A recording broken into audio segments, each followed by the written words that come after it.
sports. We are Baltimore. We are Minnesota.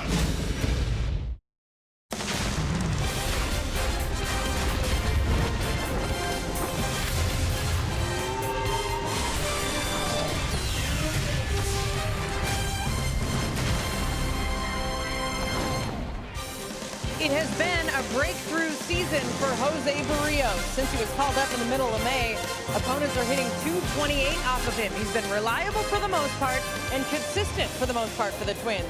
Today, he will oppose Jordan Montgomery for the Yankees, who hasn't not gotten through 5 innings in each of his last 2 starts, but he is left-handed, and that is the type of pitcher the Twins have struggled against over their last 8. Twins and Yankees split the first 2 games of this series, so this afternoon the Twins will try to get the rubber game and win the series against the Yankees. Twins baseball on Fox Sports North is presented by State Farm.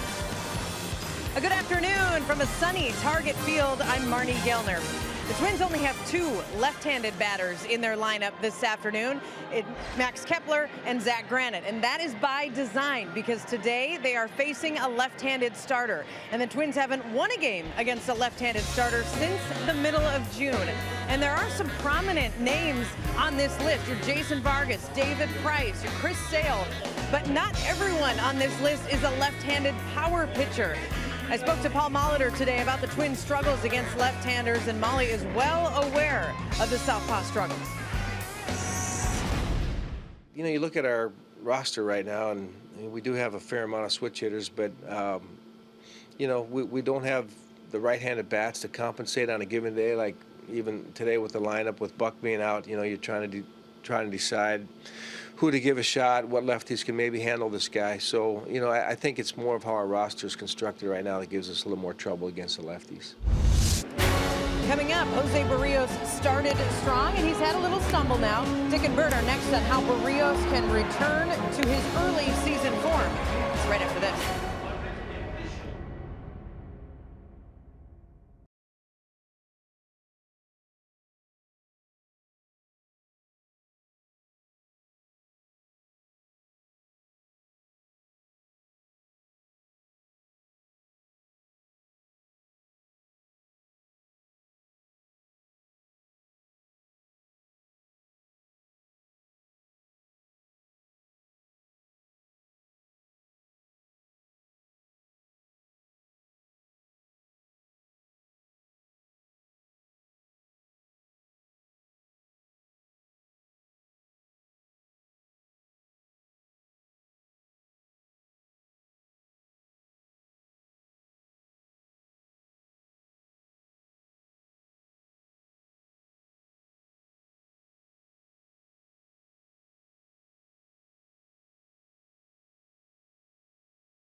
Twins baseball on Fox Sports North is presented by Toyota.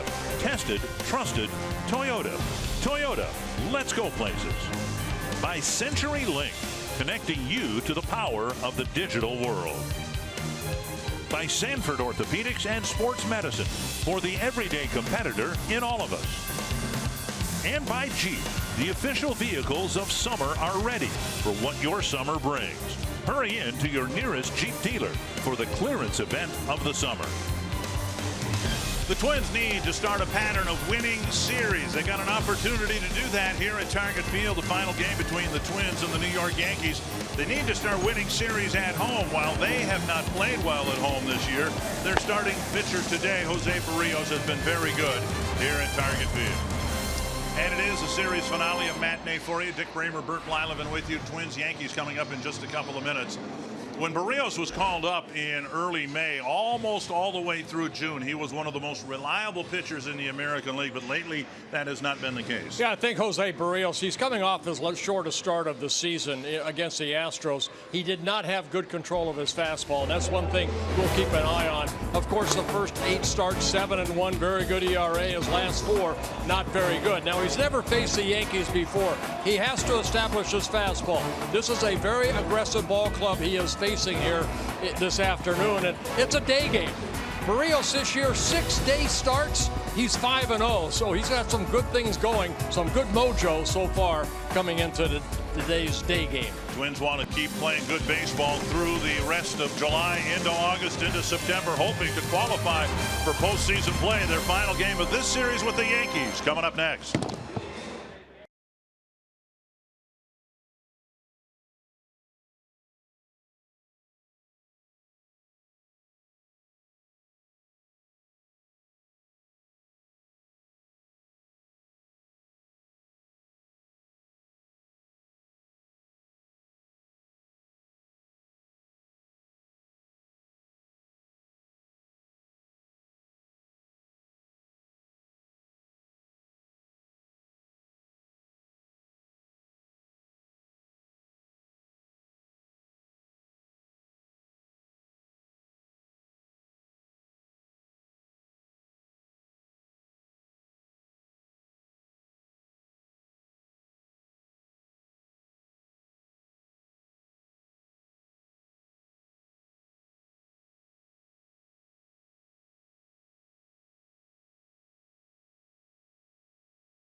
Upstairs to get a strike 3.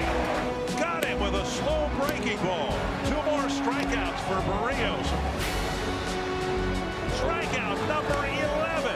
And another swing and miss. 7 shutout innings for Berrios. Got him looking. And he had no chance.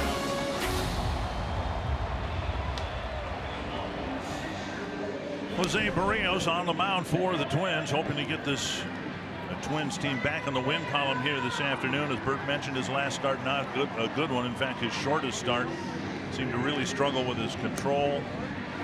And the key for him today, as it's been when he was successful, getting ahead with strike 1 and control of the fastball. Yeah, especially fastball away to all these hitters. Whether you're a right-hander or left-hander, you have to establish that fastball, get ahead in the count. Help has arrived for the Yankees with the big trade last night. Joe Girardi in his 11th year with the New York Yankees as manager will send out this Menard's batting order: Brett Gardner, Jacoby Ellsbury, Gary Sanchez, Starlin Castro, Didi Gregorius, Clint Frazier, Garrett Cooper, Austin Romine, and Ronald Torreyes. And Jose Berrios, the last 4 starts have not been consistent, but still 8-3 on the year. Very good, 3.70 ERA. Facing the Yankees for the first time in his young career. Northland Ford defense for the Twins. Robbie Grossman in left, Zach Granite in center, Max Kepler in right. An infield of Escobar, Adrianza, Dozier, and Sano. Chris Jimenez behind the plate. Facing a left-handed starting pitcher, the Twins about as right-handed as they can get with the right-handed batters and the switch hitters. Here is Gardner to lead things off, and outside ball 1. Gardner, Ellsbury, and Sanchez in the Yankee first. Berrios making his first appearance against the Yankees, and a strike over the inside corner. Yeah, Berrios with a good fastball in the mid-90s. He usually will hit 93, sometimes 95. Good hard breaking ball, big breaking ball, and then a changeup. He does have that two-seam fastball also, like that right there. That's a good pitch. Just missed the corner, and it's 2-1. What we saw against the Astros, he seemed to be more intent on establishing his breaking ball, and he couldn't control that. And against that lineup, there's a fastball line to left, and Gardner's aboard. 4 straight fastballs here, and now a leadoff single for Gardner. That'll bring up Jacoby Ellsbury. Big story in baseball: the Yankees swung a big deal with the White Sox, getting 3 players for Tyler Clippard and 3 prospects: Todd Frazier, Tommy Kahnle, and David Robertson. Frazier not in the starting lineup, could pinch hit later today, and we might very well see Kahnle and/or Robertson later on in the ball game. Tell you what, that's a good trade for the Yankees. You know, they're trying to catch the Boston Red Sox. Kahnle's had a good year with the White Sox. David Robertson coming back to the Yankees, where his career started here. And Todd Frazier is from the area up there in New York, so he's going to have all his family there, everything. Cool. The Yankees, you know, sell maybe a few more tickets. It's good for them, right? Yep. A check of the runner Gardner at first, and Ellsbury in the box. Now, there's only been 2 stolen bases against Berrios in 3 attempts. Breaking ball off the outside corner, ball 1. Got to get ahead in the count. Key to being successful. Berrios only got 5 outs. He gave up 4 hits, 7 runs, only 2 earned, but 3 walks. It was the most tentative we have seen him in the big leagues. This is where he has to trust that fastball. 2-0. He's missing. Jimenez will go out and talk to Berrios, try to get him back down in the strike zone. Even that ball to Gardner that he hit was about letter high away, and you know, Brett Gardner's a good hitter. That's the type of hitter he is. He got a hit here the other night on that almost that same pitch to left field. Joining the conversation on the mound, Miguel Sano at first base. Take a look at this pitch right here. Watch the location. You can see it about letter high. Had some movement on it, but up there it doesn't sink. It stays straight, same plane. 2-0 to Jacoby Ellsbury.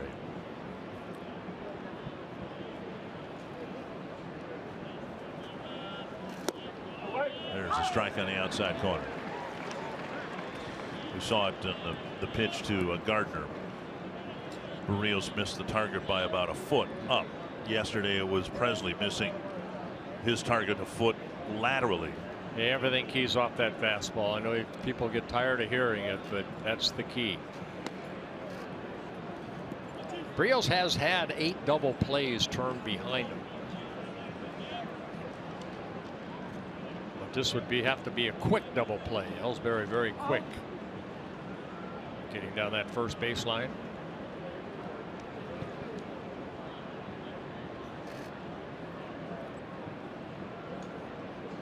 Long hold to center. Granite to the gap, makes the catch, 1 away.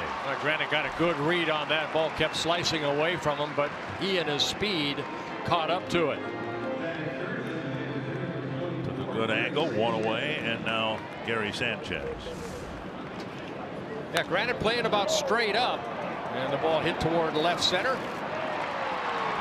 Catches up to it and gets it back in quickly.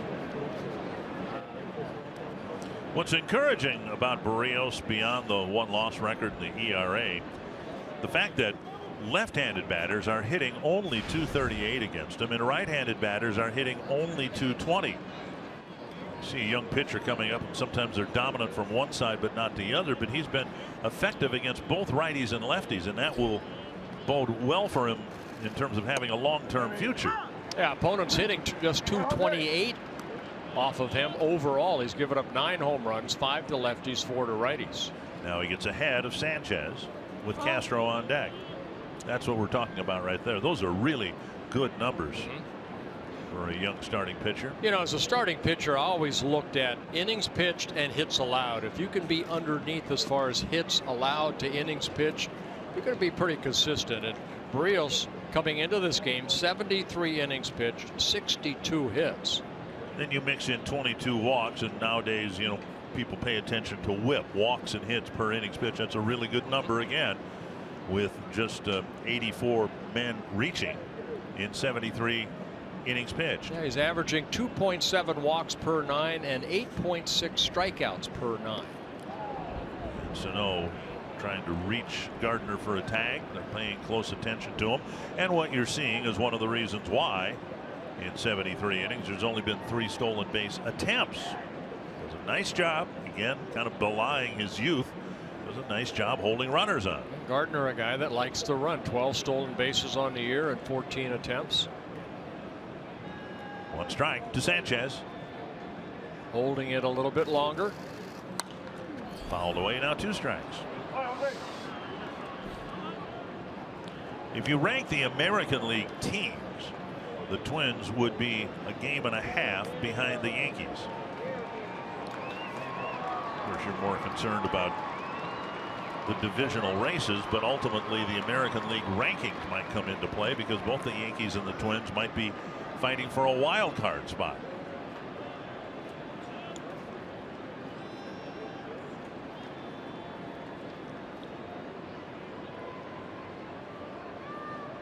Oh, 2. On the outside corner. Buzzed a 94-mile-per-hour fastball, and Sanchez has some words with Quinn Wolcott. 2 down. Well, take a look at this fastball right here. Jimenez sits away, and to me, that's a strike. Good fastball, great location, thigh high, strikeout. Quinn Wolcott with plate duty. Ramon DeJesus at first. Brian O'Nora at second. Scott Berry at third. And now starting Castro. Castro getting the day off yesterday.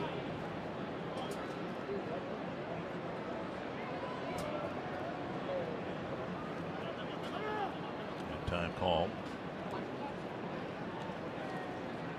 When we left the air last night, the Indians were tied with the Giants. The Giants beat Cleveland 2-1 in 10 innings last night. So the Twins, even though they lost here to the Yankees, they did not lose any ground to Cleveland. They're still a game and a half behind the Indians in the Central. Now, Castro in his 2nd season with the Yankees, 6 seasons with the Cubs prior to signing a long-term contract with the Yankees. Strike 1. Castro made the All-Star team this year as a second baseman.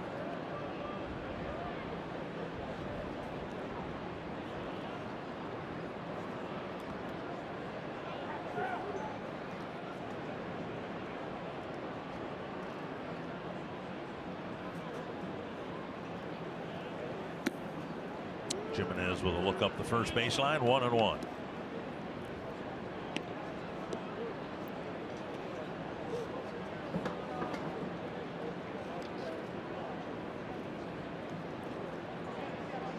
Hazy sunshine descending on Target Field here.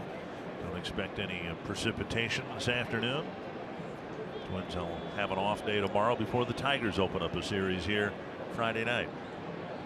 Yeah, big weekend. 30-year reunion of the '87 championship team. Be fun to see all the guys again. Oh, my guess is that by and large 30 years, and it'll be also 30 pounds ago per player. Could be. That happens to I know everybody. it is for me.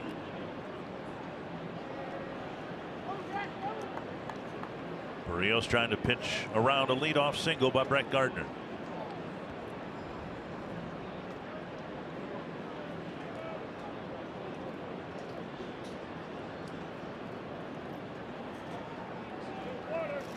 Runner goes. Jimenez's throw. Safe at second. Ahead first slide. Apparently ahead of Dozier's tag. Paul Molitor with the foot out of the dugout. Well, Gantner, one of the best base stealers in Yankee history. Quick tag right there. That was close. Very close. See if the Twins challenge it. Unlikely given the fact it's in the first inning. Take another look here. Quick tag. Quick tag. Boy. And they're going to take a look at it because it looked like Gardner had his rib cage tagged before the fingers touched the base. Well, again, you know, when you base runners slide in head first with their hand never, their fingers don't go right into the bag. They're the palm of the. Right. Otherwise you goes jam in. fingers. Right. In fact, Chris Bryant today left the ball game with a head first slide. Undisclosed as of right now, an undisclosed finger injury. It's a high risk slide, always has been, but most players go in hands first. They're showing it on the big screen in slow motion, and it looks like the call might go the Twins' way. There's contact on the left, and you can see his fingers. These are synced up. Boy, I don't know. That's close. This is a risky call to challenge this in the first inning. There you can see the jersey being compressed, if you will, on the rib cage before the fingers hit the bag. Hopefully that's what they'll see in New York.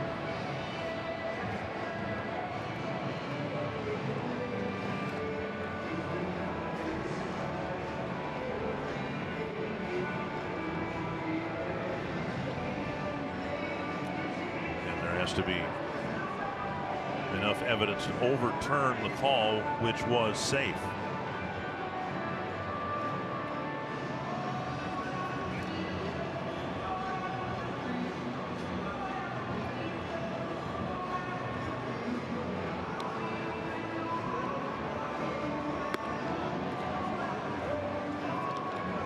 This is taking longer than I anticipated, which I never take as good news. Take another look at it, and you'll see Gardner's jersey being compressed. There's right a there, tag right there. right before the fingers hit the bag. That sure looks that way. Now, whether they see that in New York.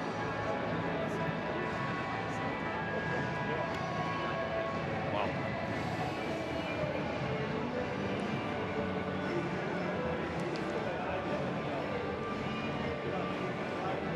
We'll find out. Out. He is out.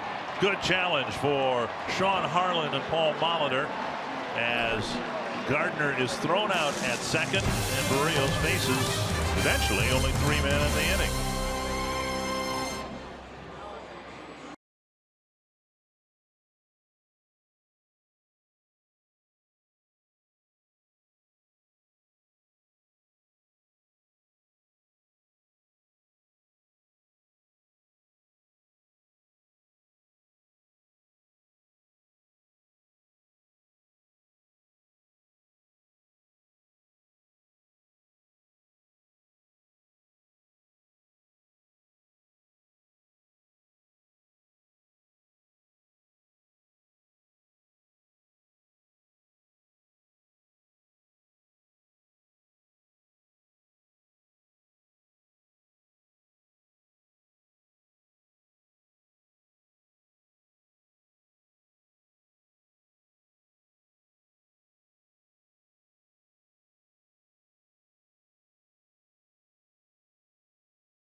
balls for the challenge, but the work is done and the risk is taken in the bowels of Target Field. Sean Harlan has to relay the message. Yeah, let's challenge this.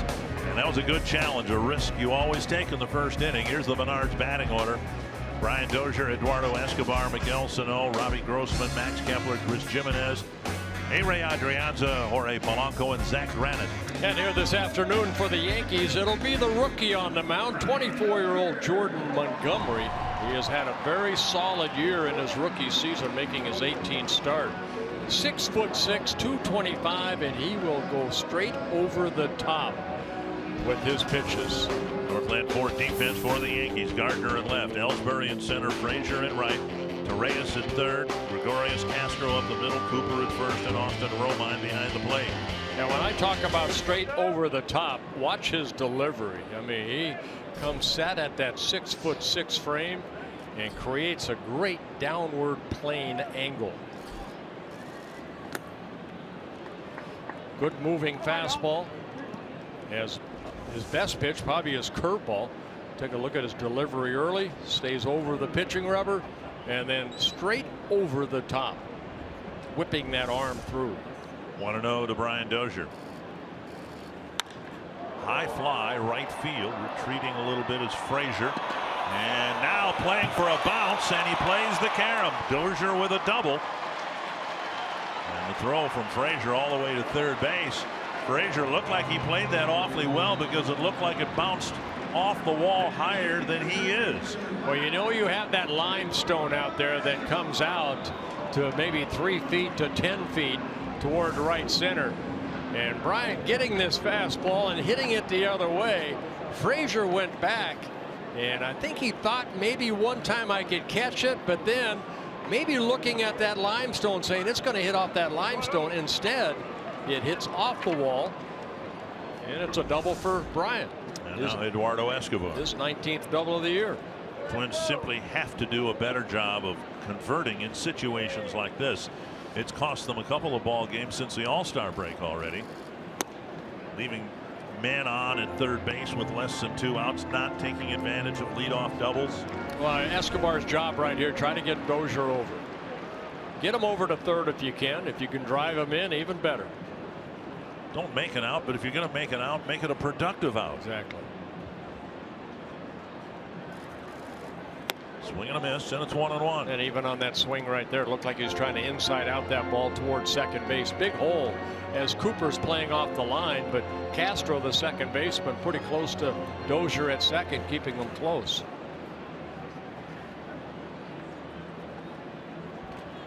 One and one to the Twins' third baseman. Tried to push it to the right side, but he pushed it foul 1-2. Well, that's what the veteran Escobar knows what his job is. Now it's a little harder with 2 strikes on you. And Montgomery is a strikeout pitcher this year. 90 strikeouts in 95 1/3 innings. 1-2 to Escobar.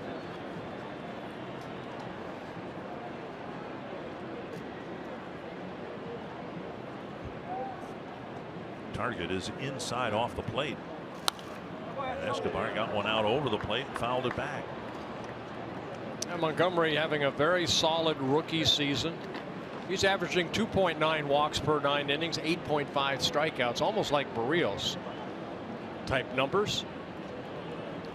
Very tough on left-handed hitters. Left-handers hitting just 173. That's why Paul has put so many right-handers in that lineup. Right-handers hitting 255. Pitch is up. One of the reasons the Twins have struggled against left-handers, A, they've run into some really good ones, but then B, they don't have that Torrey Hunter, that Michael Kadire, that right-handed power hitter. Now they've got some switch hitters, but Vargas, when he was with the club, really struggled from the right side of the plate. They've got Sano, and then that's about it from the right side now with Buxton out of the lineup. Close, but ball 2. Full count, is it not? Yep, full count. I beg your pardon. Yep. Full count. See the breaking ball left up and away.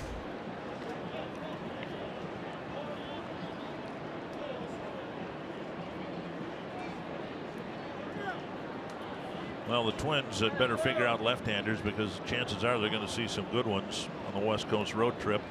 Looks like they'll miss Clayton Kershaw, but they'll get Alex Wood.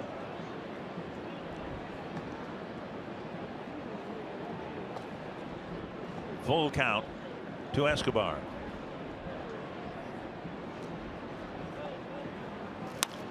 Fly ball short center field. Ellsbury has to run in, and he makes the catch. No place for Dozier to go. One away. Montgomery does a good job of mixing up his pitches. Keys off the fastball, but then also the curveball, changeup, and slider. More the curveball than the slider. Didn't take him long to get up to the Yankees. Signed with the Yankees out of University of South Carolina in 2014. He was the Yankees' 4th-round pick. 57 minor league starts. Last night, Miguel Sano with a couple of extra base hits. A scorching line drive for a home run into the bullpen, and then a double into the left field corner. Up and away. Sano hitting .316 against left-handed pitching, but only 5 of his 22 home runs have come against lefties.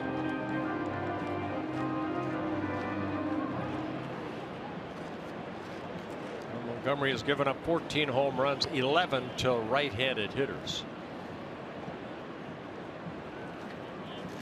Half swing and a strike, 1-1. He's been very, very consistent over his last 10 starts. Very good ERA. Getting some strikeouts. The Yankees are only 7-10 in his starts. He's 6-4 coming into this ballgame.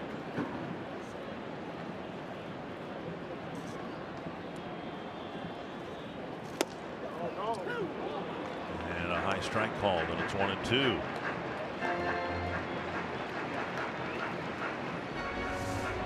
Wilcock, umpire, calling that a strike.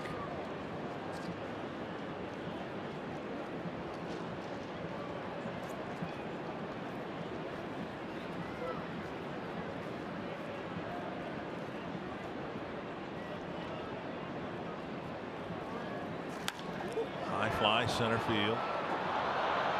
Berry drifting toward the gap a little bit. Dozier will try to advance, and the throw not in time. Good base running play by Dozier, but now there are 2 down, and he's at third base. Now, so many ways to score from third base via balk, wild pitch. Montgomery has 3 wild pitches on the year. Dozier taking a chance and scooting over to third base. Now there's 2 outs. Twins find themselves again in a situation where to take advantage of the leadoff double, they need a 2-out hit.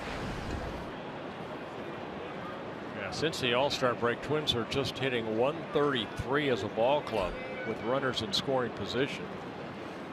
Strike 1 to Robbie Grossman. Grossman getting a chance to play left field.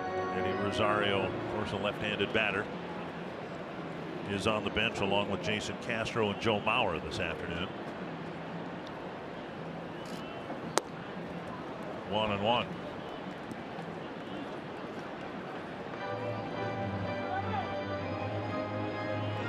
Yankees got a leadoff single but didn't score. Twins trying to score with a leadoff double here in the first inning.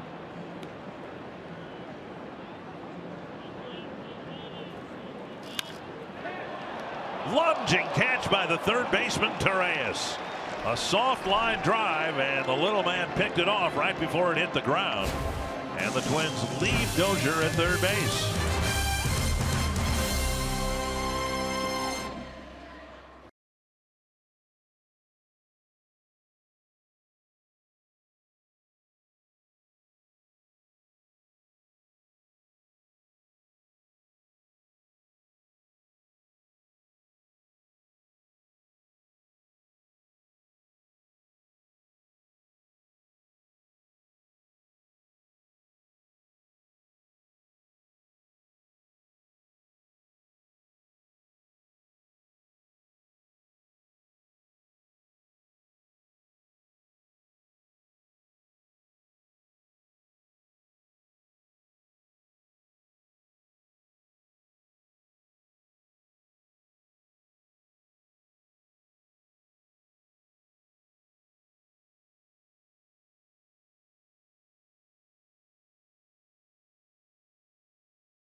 things mechanically that he had worked hard on and correcting from last year, particularly in his his direction with his body, and when he stays a little bit more on top, he has better command. When he gets side to side, he loses a lot more pitches.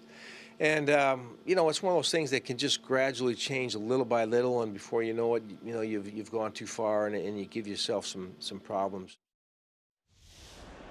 Talking about Berrios' mechanical adjustment he's trying to make here today, which in layman's terms, if I may try to explain that, just go north and south rather than east and west. Well, he's got a very good arm. He's blessed with a very solid arm. It's a matter of allowing that arm to catch up sometimes. He gets underneath that breaking ball. I actually talked to him the other day about that, because even though I wasn't doing the games, you watch and you can see the release point in July, and then today not that much different for Berrios, but it's just a location, and it's where you start that breaking ball. I know in that Houston game you mentioned, Dick, a lot of breaking balls, but all those breaking balls weren't like that. They were breaking balls that were a foot outside, right, where a hitter didn't even attempt to swing at it. And you'll hear, and what causes that, sometimes you get that big knuckle on your right thumb, it gets flat rather than getting on top of that baseball like that. That was the type of breaking ball we saw in Houston. Exactly. Trying to overthrow it, trying to place it rather than trusting your stuff. And it's a non-competitive pitch. No hitter's going to swing at it, and so it's kind of a wasted pitch. Now it's 2-2 to Castro with Gregorius on deck. Again, this young man's still learning.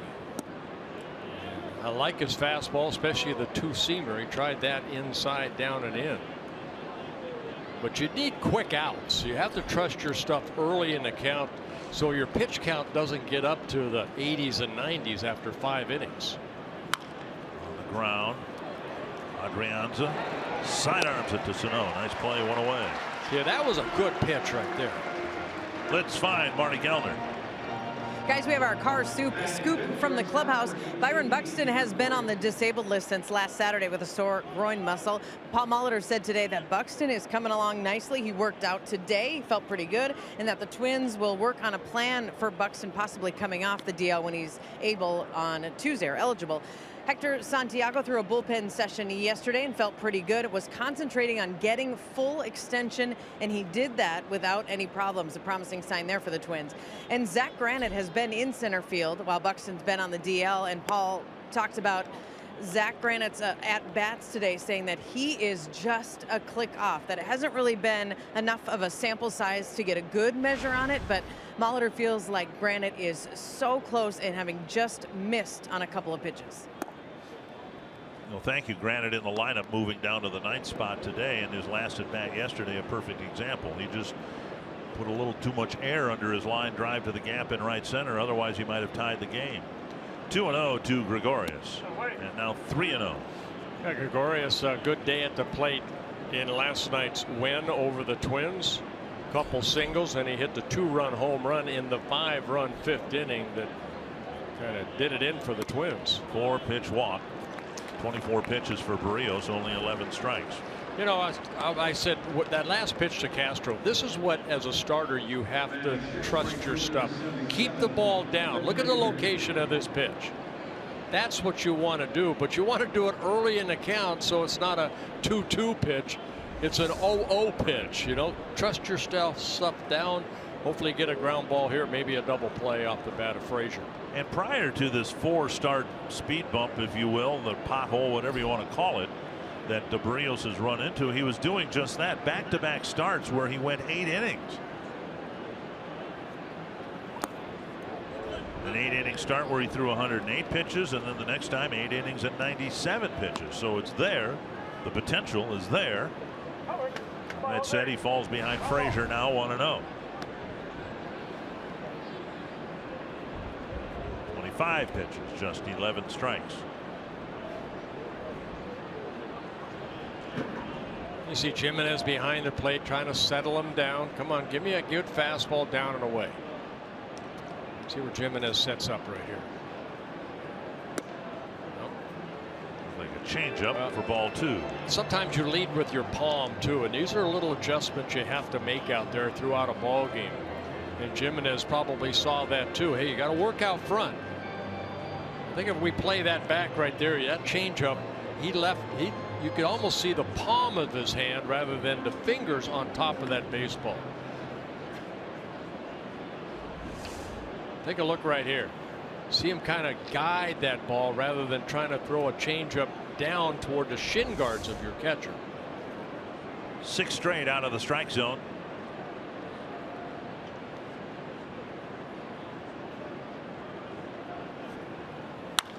Base hit right field. And Berrios will pull up at second base. And when you fall behind an account, you have to come in with a hittable pitch, and that's exactly what Frazier got. And good piece of hitting with that hole with Dozier shading him up the middle. He hits it into right field. Second hit for the Yankees. Frazier wearing number 77. David Robertson taking over number 30 in his return to the Yankees. So yeah, you're looking at a Yankee lineup and just looking at the uniform numbers, you think, oh, this is a spring training game. You got a 77, you got a 64 with Judges in there, you got a 99. Well, they got 20 numbers retired, don't they? That's right. If anybody can justify using really high numbers, it's the Yankees. First and second, one down, and now Garrett Cooper had 3 hits here 2 nights ago.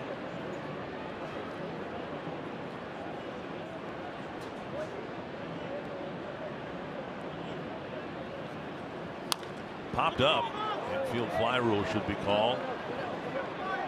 But Sano circles around it, makes the catch in foul territory. Yeah, the wind playing some tricks. I think we saw Ellsbury have a little trouble with that fly ball out in right field. That ball right there, even though the wind seems to be swirling here at Target Field. Sano thought he was underneath it, and it kind of drifted back toward the infield. 2 down, 2 on, and now Austin Romine. See, that's what I'm talking about. First pitch outs. You know, that's what you need to go deep into the ball game, and that's what Berrios was able to do. You know, in some of those starts you mentioned, the back-to-back 8-inning outings against the Mariners and the White Sox.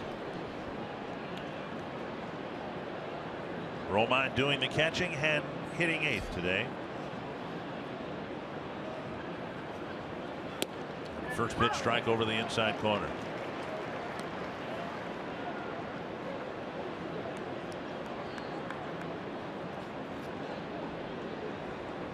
Berrios just 23 years old, out of Puerto Rico, making just his 27th career start. 11 wins, 10 losses.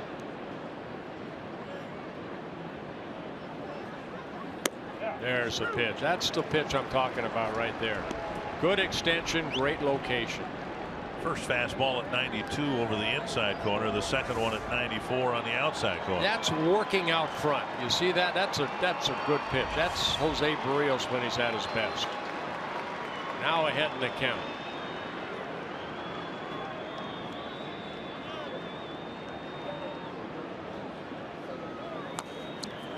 And Romine's lucky to have made contact there. And that's where you want the pitch right there when you're ahead in the count.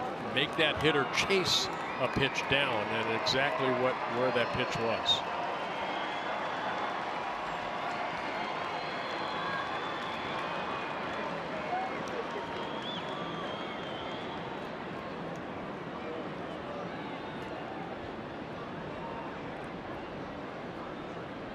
Another 0-2.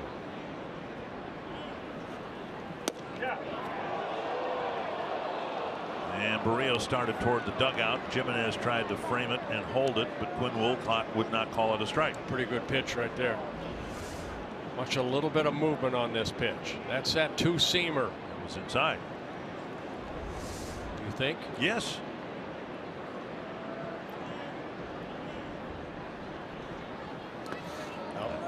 Wasted breaking ball right there. Jimenez does a nice job blocking it behind the left-handed batter's box. 2-2.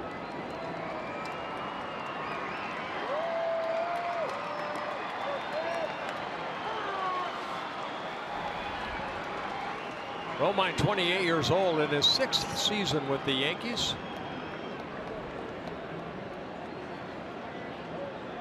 Talked about it here the other night. The younger brother of the Tigers, Alex Romine. And now a full count with 2 down. The runners will leave early.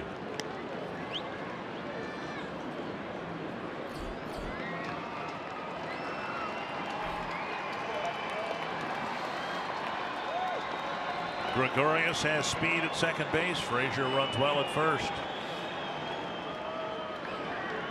Berrios trying to pitch out of a jam in the second.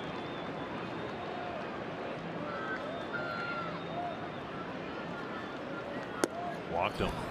Second walk of the inning. Now the number 9 batter, Torreyes. Not ahead of him. 0-2. And then Romine fouled off a tough breaking pitch to keep the at bat alive. He ends up going to first. I'm going to be pitching coach out here as Neil Allen, the Twins pitching coach, goes out here. Again, that fastball that we showed you, good extension for strike 2. When you're 3-2, you got to be able to do that over and over and over. You got to be able to do that 7 out of 10 times. If you don't, you're going to run into situations like this. And a word of advice for Berrios regarding Torreyes. The Twins have seen him ambush a first pitch fastball. Did it again last night.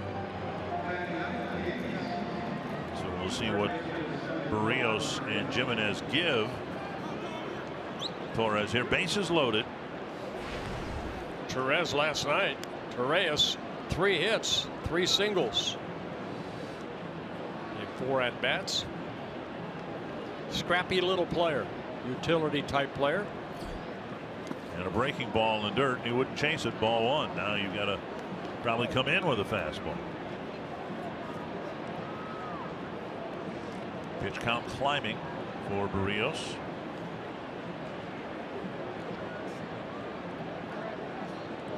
He's given up 2 singles and 2 walks in the first 8 plate appearances.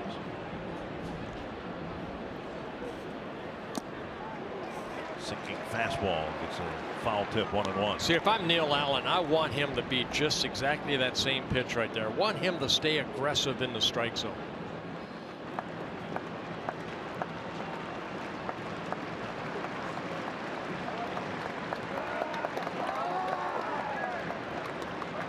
One and one.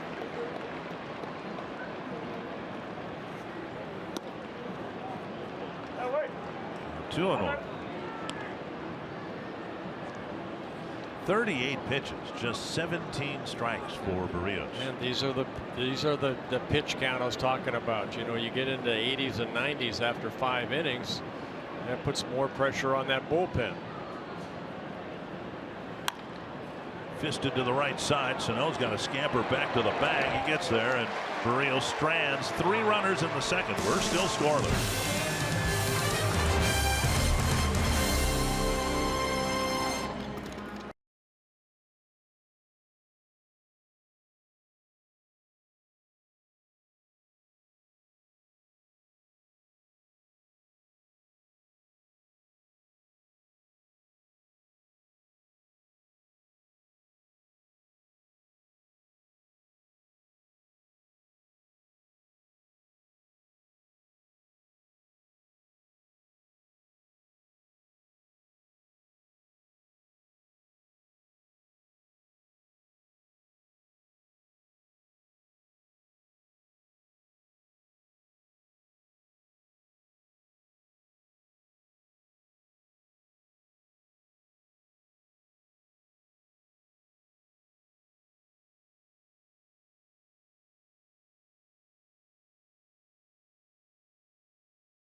Fox Sports North is presented by Chevrolet, the #1 selling brand in the Twin Cities.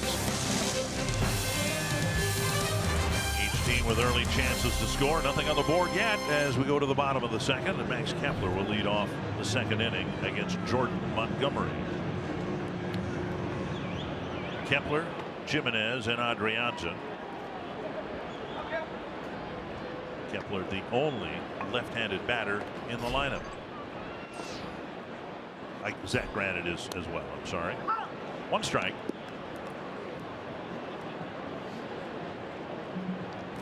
Kepler's kept his season batting average in the low 260s for quite a while.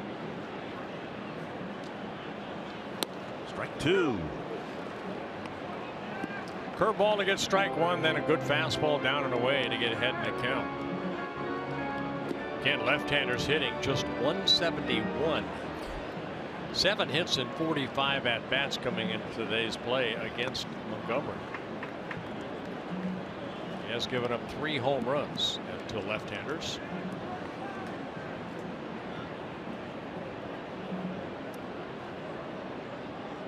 One and 2.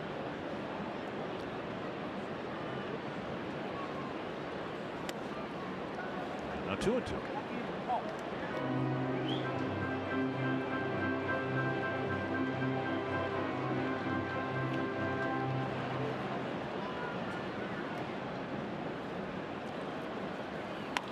High fly to right field. Breaking ball in the inner half. He skied it to right. Frazier there, 1 away. For Jimenez's at bat, let's go to Marty Gelder.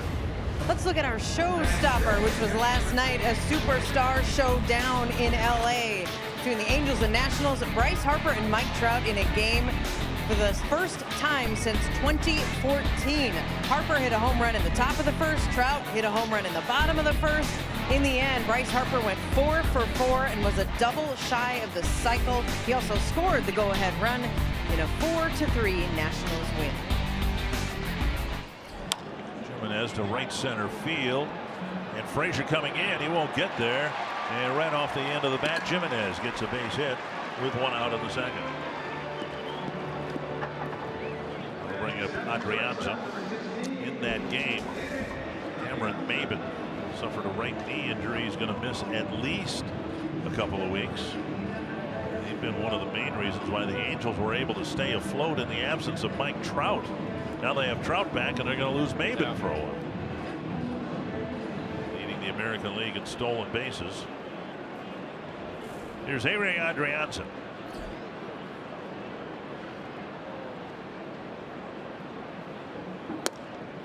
At the knee, strike 1. And Adrianza. A few words with Quinn Wolcott. Friendly nature. Adrianza hitting well from both sides of the plate. 267 as a right-handed hitter, 300 as a lefty. Romine sitting way inside. 1-1.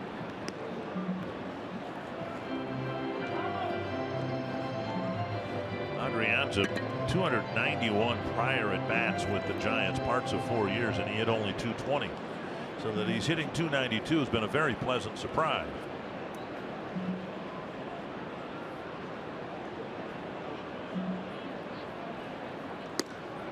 Montgomery with a slide step, even with Jimenez at first base. 2-1. Yeah, clubs have not run on him. This is his 18th major league start. There's only been 1 stolen base against him in 2 attempts. A pretty quick home. And now 3-1 with Polanco on deck. Kind of shades of John Danks and Mark Burley. They were tough to run against then, and they utilized that slide step.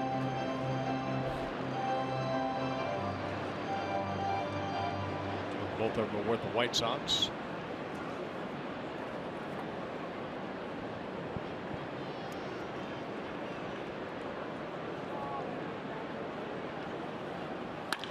Crack to the left field corner. Jimenez to third base. Adrianza with another hit. It's a double. And the Twins have runners at second and third with 1 down. Another good at bat for A-Ray Adrianza. Well, he got a pitch to his liking, his 5th double of the year. Take a look at the pitch. Where is it? Pretty much right down the heart of the plate. Adrianza puts a good swing at it. Brett Gardner has to chase it all the way to the wall. And Jimenez scoots over to third. And now Polanco, the switch hitting infielder turned designated hitter. Really scuffled at the plate over the last 3-4 weeks. Overall average down to 221, hitting just 195 right-handed. He's up in a big spot here in the 2nd inning. Did he check? He did. I don't know how. Well, Ball 1. This is again a situation with the middle infielders playing back. Cooper at first playing about even with the bag as the third baseman is. Just get it by the pitcher. It's a free run batted in. His hands and wrists, everything went through the hitting zone except the bat. 1-0.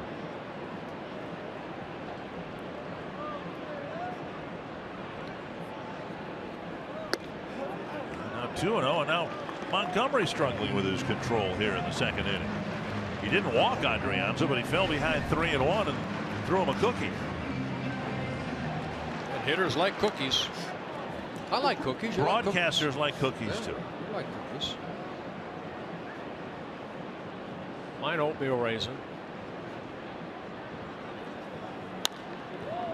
Fouled away, and it happened to me again here, not yesterday, but the day before, biting into what I thought was a chocolate chip cookie, and it was a raisin cookie. And there's nothing in the world more disappointing than that. You don't like raisin cookies? They're fine, but I thought I was getting a chocolate chip, and it was a raisin. Sorry. Should have given it to me. Heartbroken. 2-1 to Jorge Polanco, trying to give the Twins the first lead of the day here.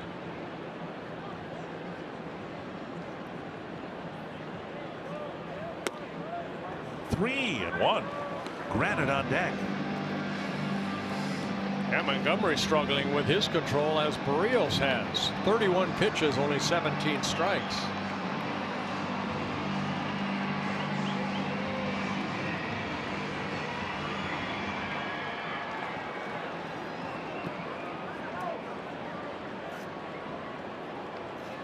Three and one to Polanco.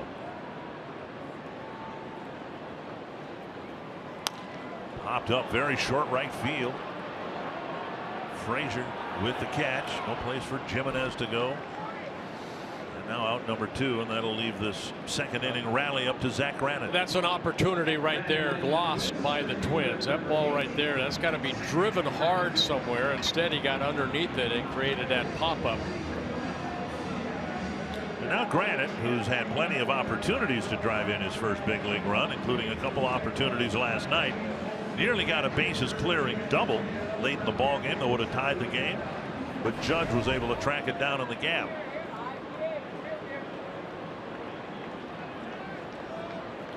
Granite 0 for 4 against left-handed pitching. 2 for 22 overall.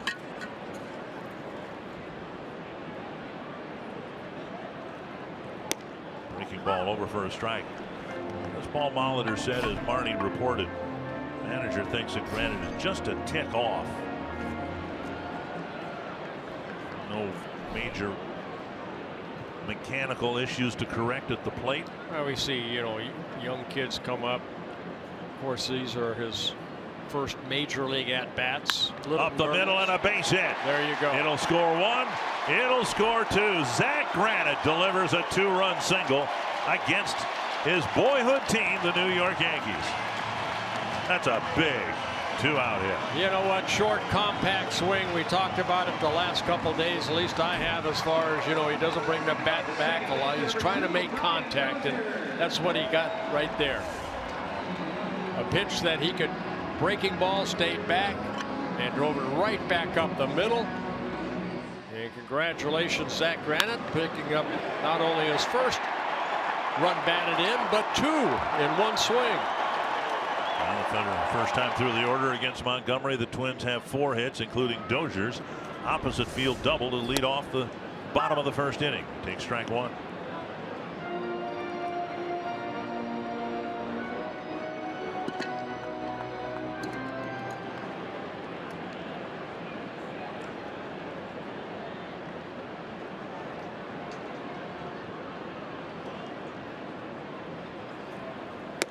And now up 1-1.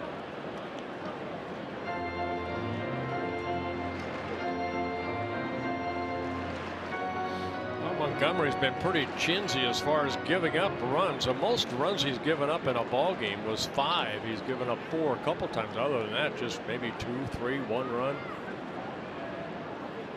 Granite got a couple of runs batted in on that swing. 2-1.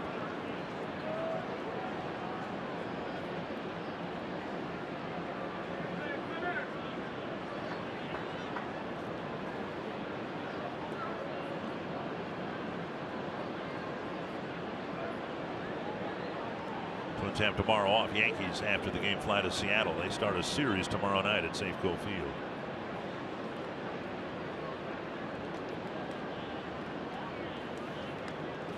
Granite is a threat to steal. He hasn't taken off yet in the big leagues.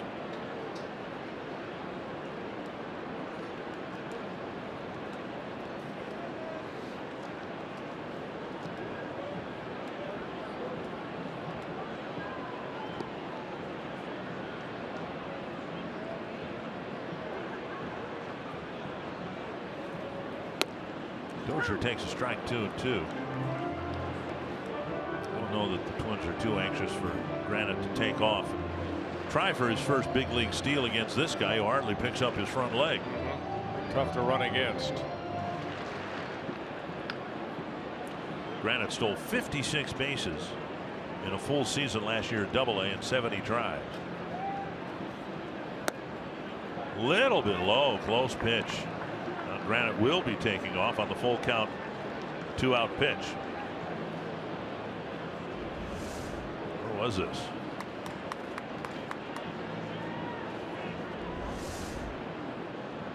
It wasn't low.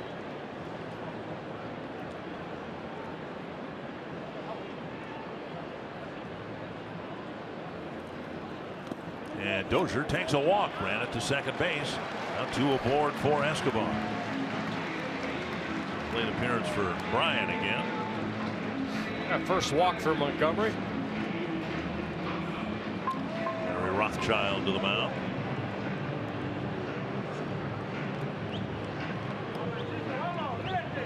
Escobar in the box, hoping to atone for his first inning at bat. Dozier led off the inning with a double.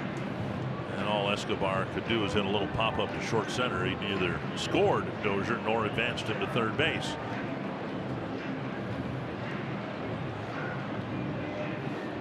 Both starters using a lot of pitches in the second inning. Berrios needed 25.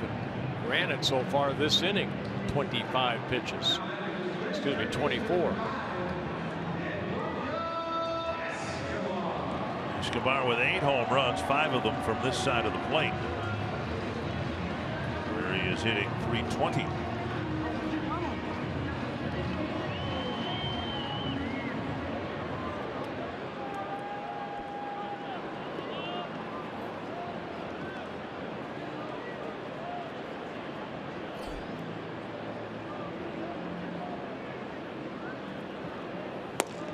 Missed the fastball.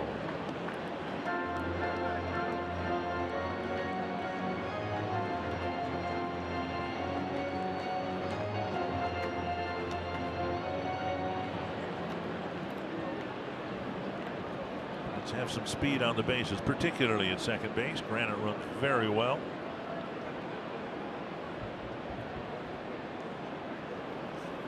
Up and away.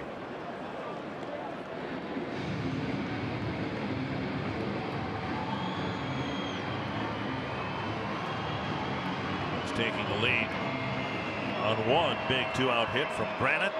Now looking for another from Escobar.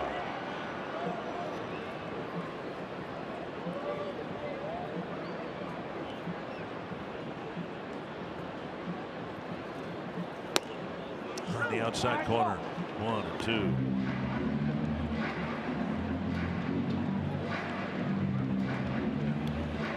Two fastballs, then the curveball.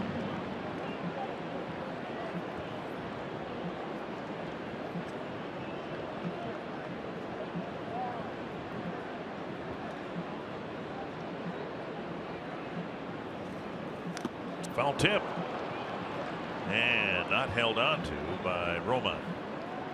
Might have hit the dirt before it got to his glove anyway. Granite retreats, so does Dozier.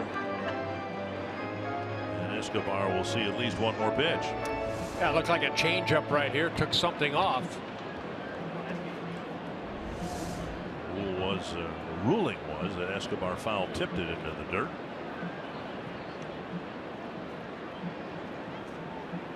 Up the middle and through for a hit. Granite wheels around third. He's coming home. And it's 3-0 Twins with Escobar delivering another big 2-out hit. Well, and like Granite's right up the middle. He got a fastball, hit it right back up the middle, picks up his 30th run batted in. Ball stayed about belt high. And a good at bat for Escobar.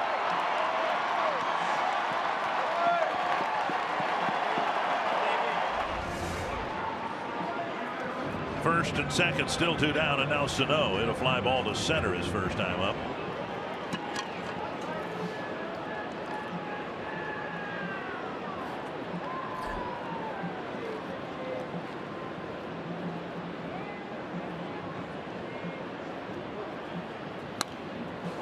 Back, 1 strike. Good swing right there.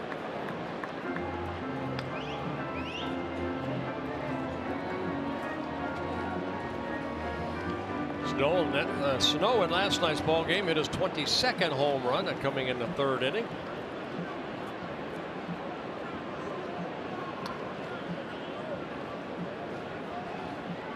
If Granite can hang a breaking ball right here. Excuse me, Montgomery. Fastball. Second time that Montgomery's gone upstairs to get a called strike with a fastball to Sano. First time it was up out of the strike zone. I'm not so sure that one wasn't high as well.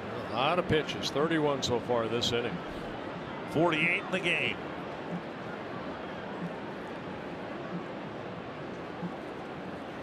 A blast to left center field. There it Back and gone. A 3-run home run on an 0-2 pitch.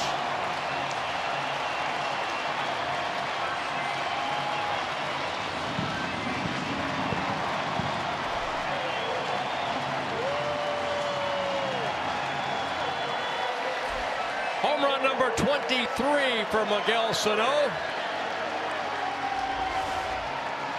The breaking ball. I said, see if he could hang him a breaking ball, and he did. And Sano took advantage of it. A big 3-run home run. It was the Yankees last night who scored 5 in the 5th inning. Here, it's the Twins that score 6 in the 2nd. Most runs this year that Montgomery has given up. Grossman the batter, up and away. That curveball was framed, matted, and hung just for you. I appreciate that, and so does Miguel. 1-0 to Grossman, 9th man to bat. 6 runs in the inning, all of them driven in with 2-out hits. 1-1 to Grossman. Grossman hit a soft line drive to Reyes, the 3rd baseman. Made a nice lunge for it, caught it right before it was ready to hit the ground. Sano's home run measured at 419 feet.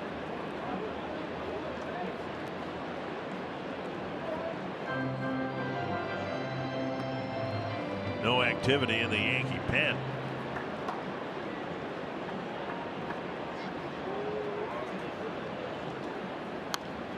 Back to the screen. Mentioned earlier this inning that the most runs he's given up in an outing, granted, was 5, and that was to the Royals back in May. This is just his 18th major league start.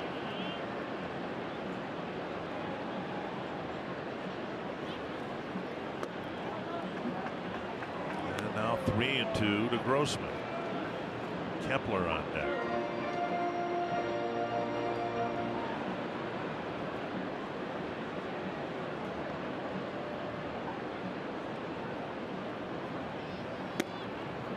And Grossman called out on strikes.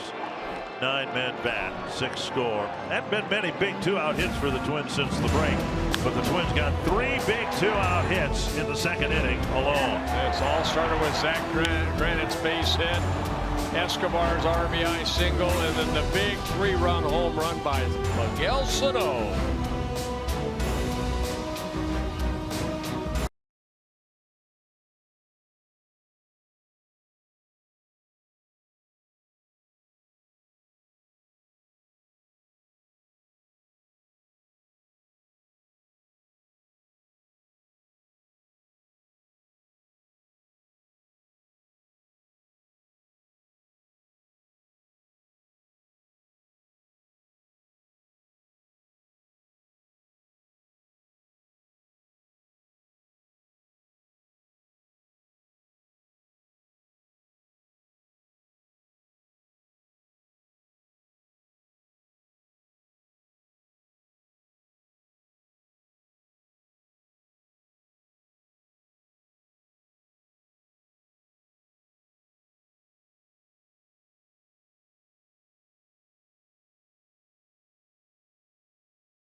Series, a big 2-out 3-run home run, and now Jose Berrios had literally sprinted to the mound when Grossman struck out.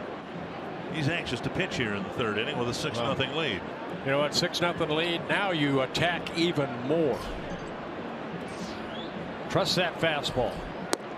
Strike one. And get ahead in the count. Yeah, the perfect inning would be some like little 9-pitch inning here, wouldn't it? Yeah, he needs it. Off the field.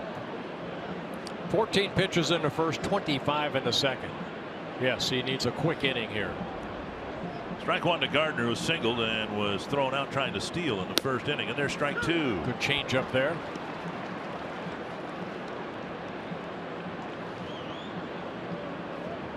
Anytime you get runs as a pitcher, you go out there and say, okay, this I have to put a 0 on the board. Get my guys back on the bench ASAP.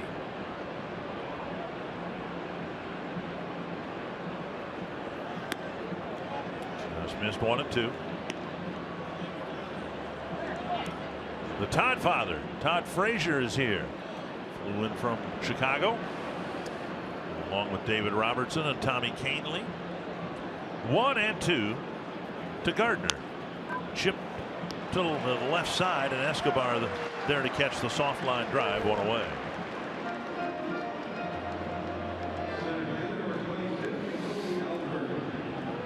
Oh, good breaking ball right there, down and in. Gardner tried to inside out it and hit the fly, little pop up to Escobar. Last game of this series, and then the Twins won't face the Yankees again till their final road trip of the year. It's a long one, another 3-city one. New York, Detroit, and Cleveland.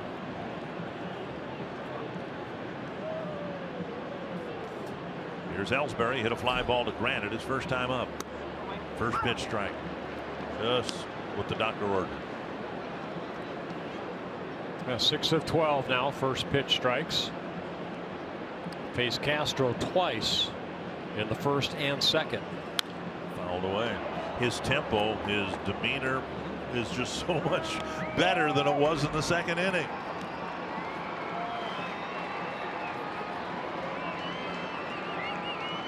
Left the bases full.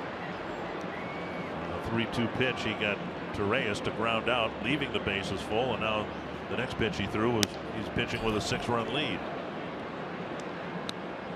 I think too, you know, hopefully Berrios will wear a Twins uniform for a lot of years, and any pitcher that pitches a long time, you know, it's the first couple innings that sometimes can make or break your ball game. Granite drifting over to make the catch out number 2. And mainly meaning that you're pumped up. You haven't pitched in 4 or 5 days. He's coming off that outing in Houston. He wants to get back out there, so your adrenaline is flowing. You're almost too excited. And then a couple now, 3rd inning, okay, you're a little more relaxed. Hey, you get 6 runs. Now you take a deep breath and you say, okay, now let's pitch. It was a Brad Radke. Had so much trouble in the 1st inning, remember? And then after that, boy, he settled down nicely. So good pitchers, you have to get them early. So David Robertson, he might have been on the same flight as Todd Frazier. Strike 1, another first pitch strike, this time with the breaking ball.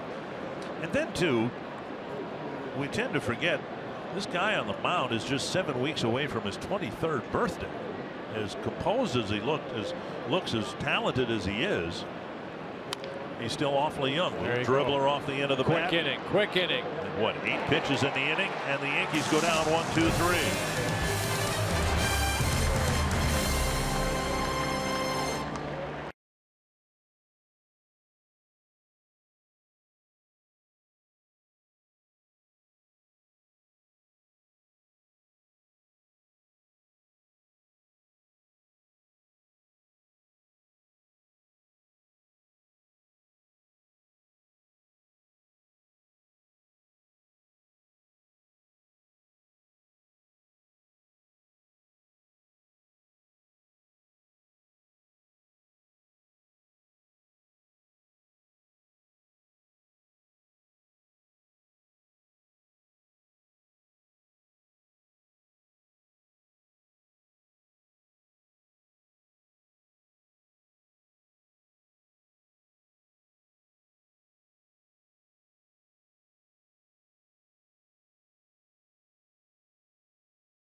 Is presented by Northland Ford.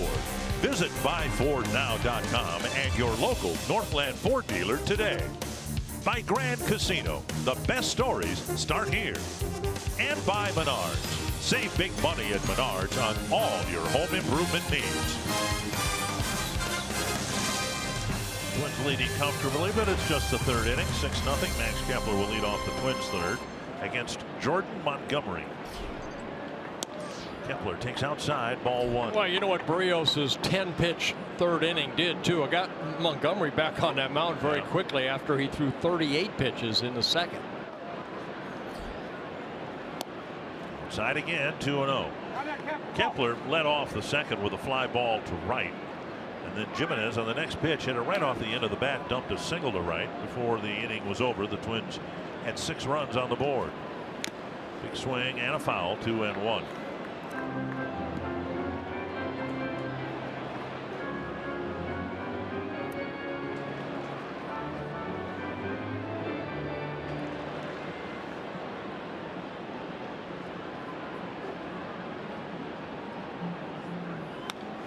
Back 2-2.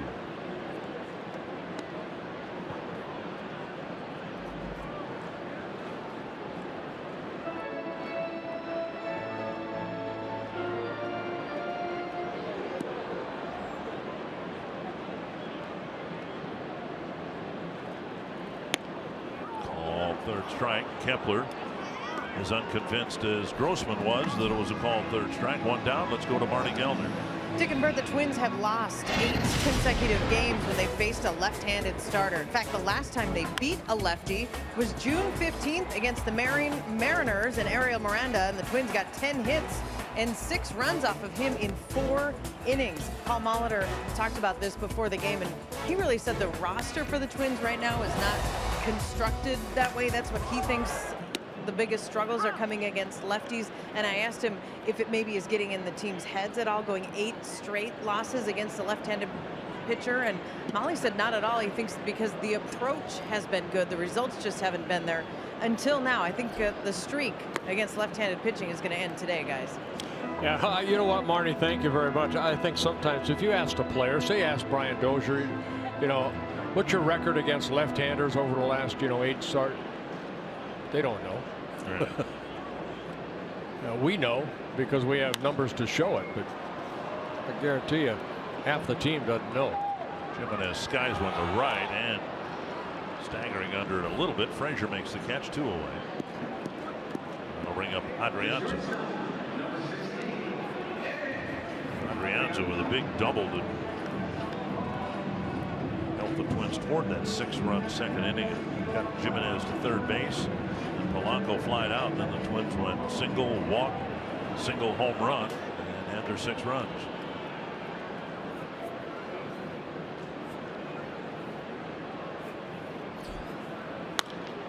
Driven foul.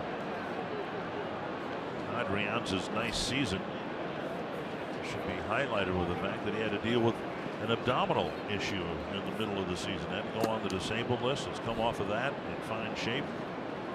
Sometimes players go on the disabled list and you don't know what they're going to be like coming back. And a rocket to center field. He's got 2 solid hits. A 2-out single here in the third. We'll get Polanco to the plate. Yeah, fastball down. He lined it right back over the 6'6" Montgomery's head. Adrianza with just a handful of at bats, but a single may have brought his batting average up to 300. Polanco hit the fly ball to right as he hopes to get his season back on track.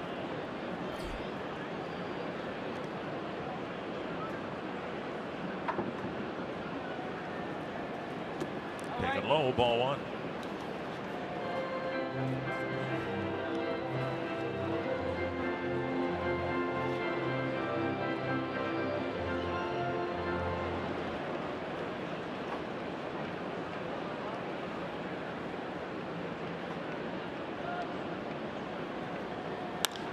To right, and Frazier going back, and it's caught on the edge of the warning track. Wow, nice catch. What a catch by Clint Frazier, with Polanco nearly burning him to the warning track in right field.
Coors Banquet on this date, 1964. In his major league debut, 23-year-old Indian rookie Luis Tiant threw a complete game, a 4-hit shutout to beat Whitey Ford and the Yankees in New York 3-0. The popular Cuban right-hander will compile a 229-172 lifetime record, a 571 winning percentage, pitched for 6 teams, including briefly with the Twins in 1970. Now, what was the deal? They had to put him on the disabled list and called you up or something like that? He and Dave Boswell both got hurt about the same time toward the latter part of May, and I got the opportunity to come up. Missing inside, 1-1. Twins got Louis Tiant in December the prior year, along with reliever Stan Williams, who was a really good relief pitcher for the Twins. Gave up Dean Chance, Bob Miller, Greg Nettles, and Ted Uland. Chopper will be a tough play. And juggled by Escobar. It'll be an infield hit for Starlin Castro. Yeah, kind of a swinging bunt right there. Escobar was playing a pretty deep third base, so really no chance, even if he fields this cleanly. I don't know if he would have had a play at first base.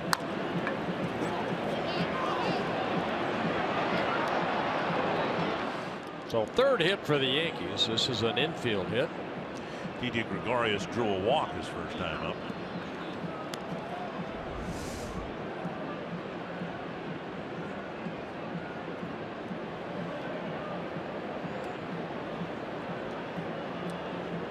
Yankees low to the bases in a scoreless game, but Berrios got out of it in the second inning. Chip to left. Grossman with a sliding catch in left field. Nice play by Grossman. As we talked about last night with Kepler in right field, you need to sell out early if you're going to try to make a catch like that. And that was a tough sinking line drive off a left-handed bat. You have to credit Jeff Pickler too. You know, the outfield alignment coach. You know, Grossman was playing pretty shallow.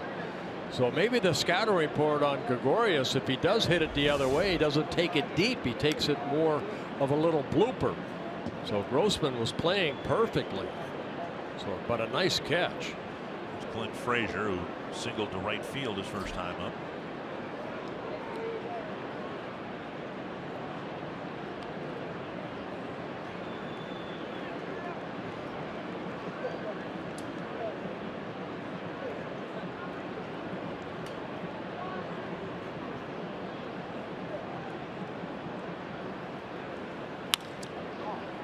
Third to second to first, a double play. Another quick inning for Berrios as he faces just 3 men in the fourth. Ninth double play turned behind Berrios. Nicely turned, started by Eduardo Escobar.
caught up thanks to Toyota. Well, big thing the Twins had struggled with, but 2 out hitting with men in scoring position. Zach Granite, a big 2-run single, gave the Twins a 2-0 lead. Later in the second inning, it was Escobar with an RBI single, and then the big blow, the 3-run home run, the 23rd home run from Miguel Sano, giving the Twins a 6-run second inning. And Berrios, 25 pitches in the second inning, thrown only 15 pitches since. 2 quick innings for Berrios. And Granite will lead things off in the Twins' 4th against Montgomery. Strike 1. Looked like a great scoring opportunity was going to slip through the Twins' fingers again in the second. And Granite stepped up with 2 outs and slapped a 2-run single to center. Now it'll be a tough play for Torreyes. What a play! Torreyes backhanding that ball off the end of Granite's bat and getting the speedy runner at first. Yeah, you know what? Great play right there. We saw him make a nice play earlier in the ball game on a diving play off the bat of Grossman. And here, kind of a lot of spin on this ball. And quickly planting that right foot, getting it over there. Cooper on the other side. Nice pick of that low throw. Torreyes, a waiver claim from the Angels at the start of last year. Outside to Brian Dozier, ball 1.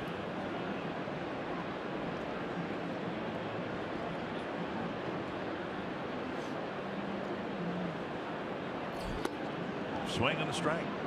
Dozier with a double off the fence in right in the first inning, drew a walk and later scored in the second.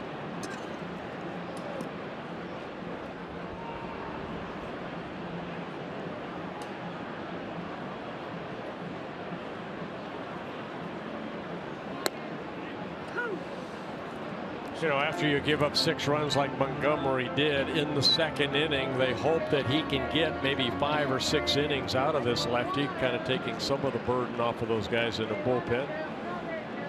As a pitcher, you give up, you know, runs early like that. Your job is to not allow any more. 2-2. The Yankees came into this series with pretty much a wiped out roster, having a 16-inning game on Saturday, a split doubleheader Sunday. Got in here a lot closer to sunrise on Monday than sunset on Sunday. Toward the hole, and now Gregorius fires on the run. Another nice play by the left side of the Yankee infield. You know, we had Simmons of the Angels as our shortstop in the WBC. Gregorius, actually, he played in the outfield. But I'll tell you what, he can play some short. He's committed only 2 errors this year. He's a good young player. Started the year on the shelf with a shoulder issue. In fact, his WBC experience was cut short because of a shoulder injury. Yeah, we missed him in the final game against Puerto Rico. Missed his bat. He was swinging the bat very well. Escobar takes ball 1. Drove in a run with a 2-out single in the second.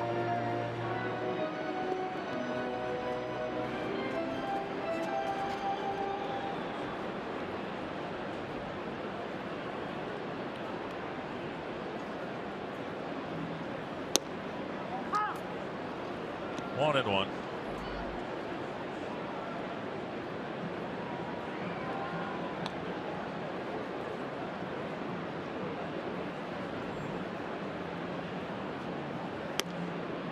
Two and one.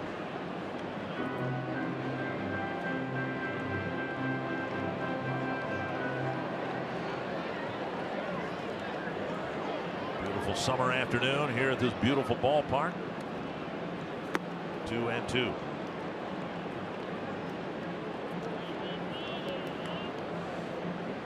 see the 77 pitches in 3+ innings. 38 pitches in the second inning.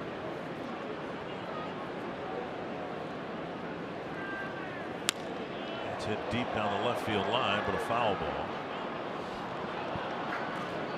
Fox Sports Supports is proud to team up with Homes for Our Troops, building mortgage-free, specially adapted homes nationwide for severely injured post 9/11 veterans. Learn more about how Homes for Our Troops is rebuilding lives and visit foxsportsupports.com. Another 2-2 to Escobar. Got him on an off-speed pitch. And the best inning for Montgomery, yet he trails 6-0. You're watching Twins baseball presented by State Farm.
New fans of the game in the Champions Club enjoying a 6-0 Twins lead as we go to the 5th inning.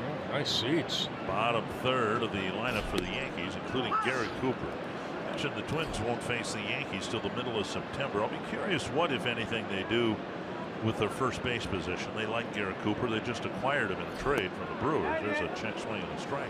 Well, I think with Todd Frazier coming over, I was told he's going to play a lot of third base. That's pretty much it. So Chase Headley will probably play some first along with Cooper. Down and away, and it's 1-2.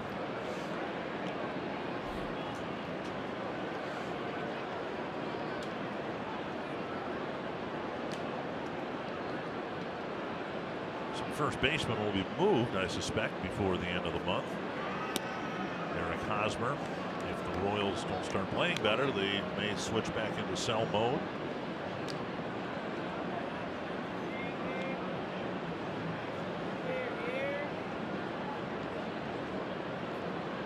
Yonder Alonso.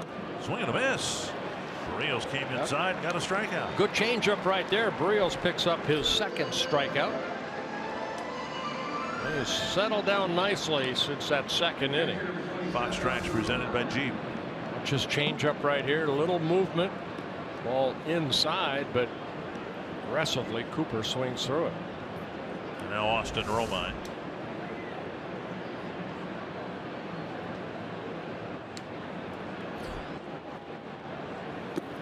Down low, ball one.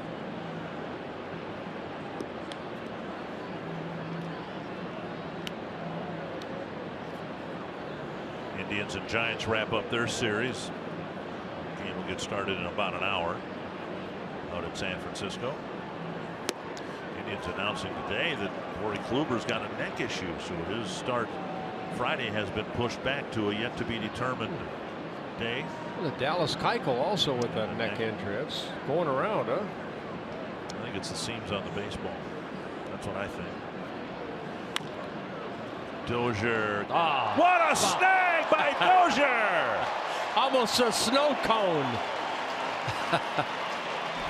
A little flare into right. Dozier got half the baseball in his glove. Well, as high as he can get, and you can see the ball right there. Keep it in there, Brian, and he's able to. Got as high as he can. Right off the tip of the glove. All right, right there. Get it back in. Nice play. Nice jumping jack. A couple of quick outs again here in the 5th inning for Berrios. This is 63rd pitch. Up high, ball 1. Reyes hit a ground ball to Dozier with the bases loaded and 2 down in the 2nd in what was then a scoreless game. Big out for Jose Berrios. And now strike 1 and 1. You know, that's what's so great about the game. We saw Aaron Judge, who's not in today's game, getting the afternoon off. He's what, 6'7", and then you got Torreyes that's listed at 5'8". So the game of baseball, it doesn't matter what your size is. You know, you can play this game. Yeah, granted, about the same size. I think Zach's got him by about 20 pounds. Which, when you're 5'8", that's quite a bit of poundage. Swing and a miss, and it's 2-2. Good fastball in.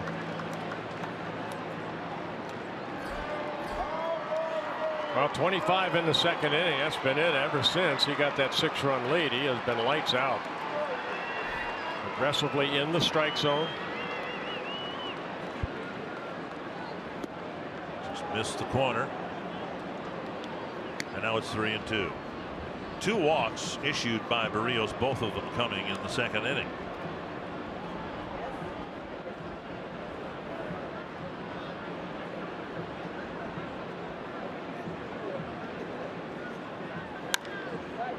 To the right field corner, a twisting foul.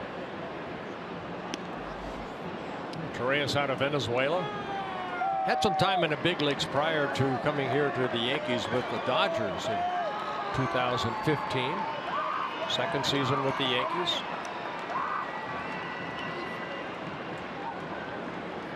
Another 3-2. And another foul ball.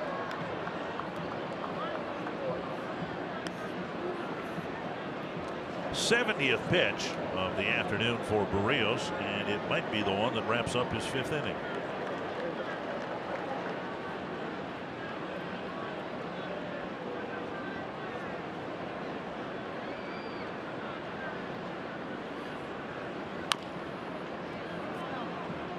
Off his front leg. And the at-bat continues. Berrios looking for his 9th win of the year.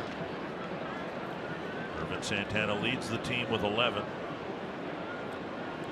And the pickings get pretty slim. Taylor Rogers next, and he's a reliever with 5 wins.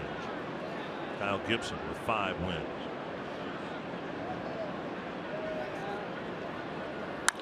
Bounce to Dozier. All right, finally got him out. And another 1-2-3 inning, 3rd inning in a row where Berrios has faced just 3 men. Thanks in this inning to Brian Dozier.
Minnesota Lottery Winners Circle, and today we have $100 of scratch-off lottery tickets for a group of 40 here from Viking Electronics, a small company in Hudson, Wisconsin. Joanne helped organize today's event, which is a team bonding activity. How is the team bonding going so far, Joanne? It's wonderful so far. Everybody's here. Everybody's having a great time, and thank God we got a good day. And a company outing, but a company that is significant in Target Field, right? Some of your products are in this. That's right. We have dugout phones and we have emergency phones scattered all over Target Field. So the phone inside the dugout that they use to call to the bullpen, that's a Viking electronic phone. That's right. That's right. We are your hometown company. Okay, well, and there's the tagline. 40 of them here today, Dick and Bert, and they're having a good time. And they got great seats just to our left here. So, hello, everybody. You are all here by circle. It was easy for me to get out. 2 strikes to Sano. Grossman, Kepler will follow. Good team bonding at a ballpark. Particularly when the boss buys.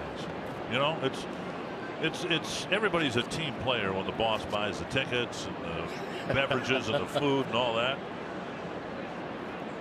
Or so I've been told. 1 and 2. Bouncer. Reyes throws out Sano. 1 away. MLB.TV Premium is back and better than ever. You can watch every out-of-market regular season game live on over 400 supported devices.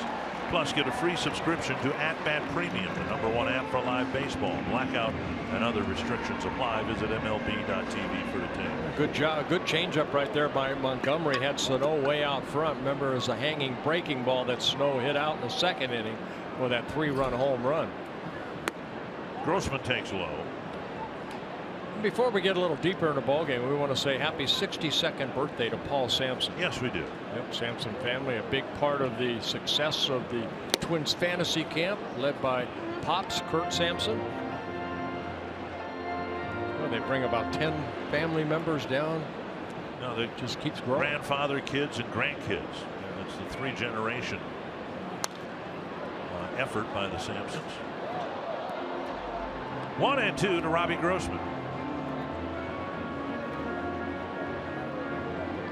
Grossman with a soft liner caught by Torres, and he was called out on strikes to end the 6-run 2nd inning.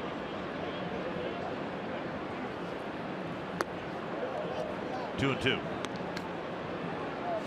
And Montgomery with 3 strikeouts in a ball game. 1 walk. Now 3 and 2.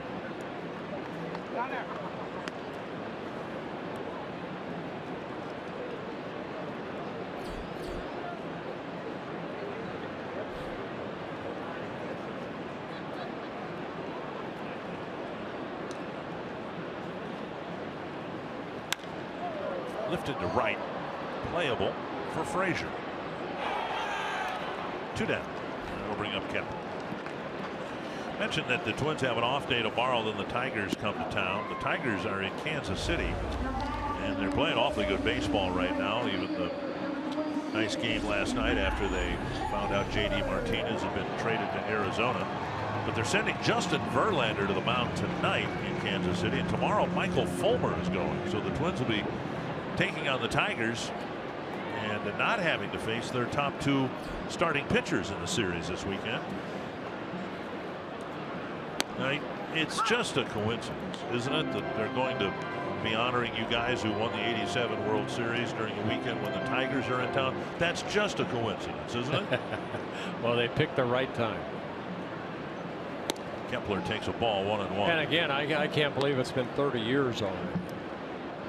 Where does time go?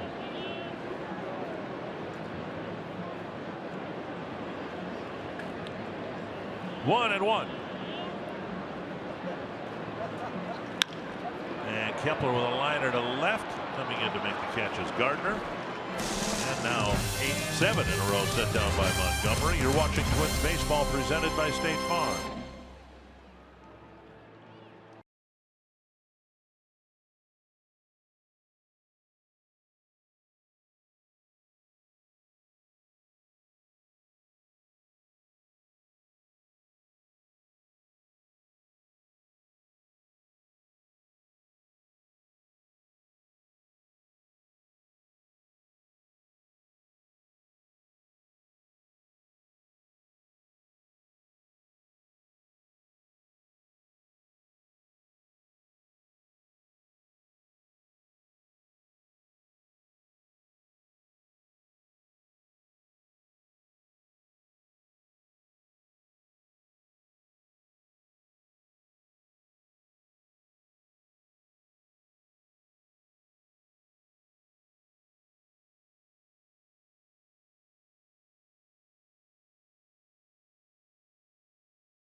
gone hot and cold, a consistent part of the Twins game.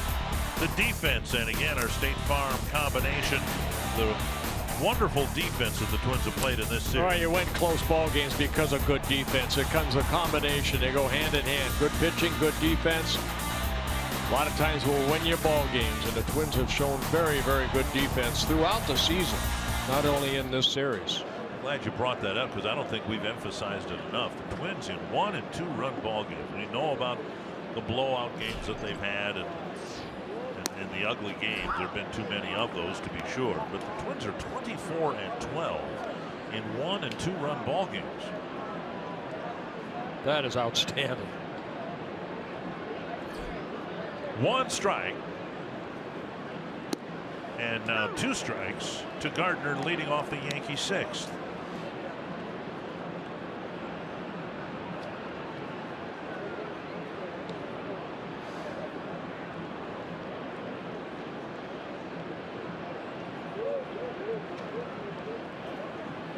Fouled back last year in 1- and 2-run games.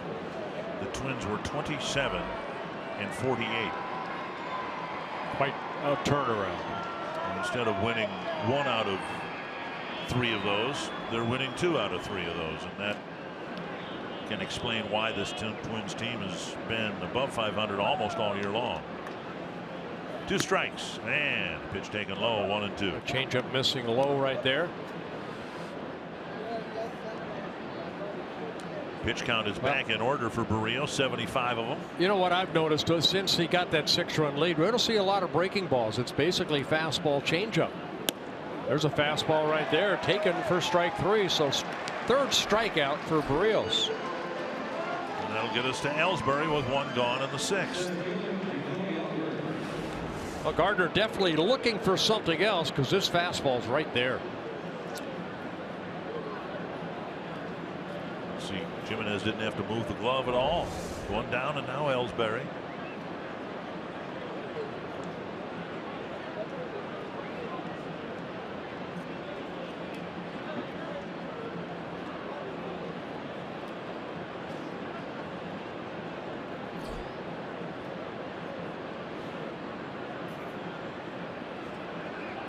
First pitch strike with a breaking ball. There's a breaking ball, yes.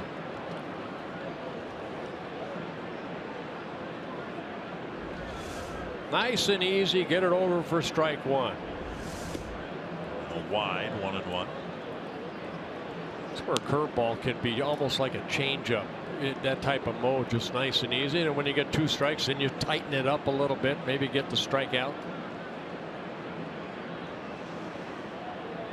Changeup, flared foul, 1-2. See, he has 3 pitches, Dick, and not only a 4-seam fastball, also has that 2-seam fastball. So you're talking about 4 quality pitches, and that's why you have to look at this young man saying, you know, he stays healthy. Hopefully he can wear that uniform for many years. 1-2 to Ellsbury. Ouch. Fastball smoked him in the foot. That'll slow him down. Just tried to hang on to that fastball a little bit too long and got Ellsbury. And for Berrios, that's his 8th hit batsman of the year. Got the right shin area of the ankle. The ankle. Ouch. Berrios offered a word or 2 of apology to Ellsbury as he goes to first. Something I'm guessing you never did. I never saw him apologize when they hit one off my shin. The hitter. Oh.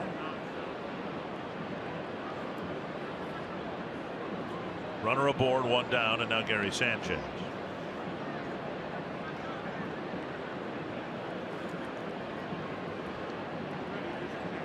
Sanchez called out on strikes in the first, and he bounced to short in the 3rd.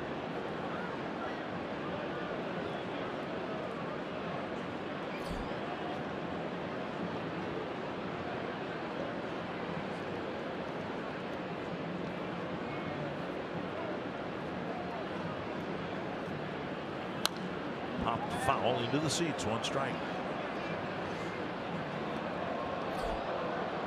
Yankees trying to catch Boston, but they've got the Rays in between the Red Sox and the Yankees. The Rays playing really good baseball.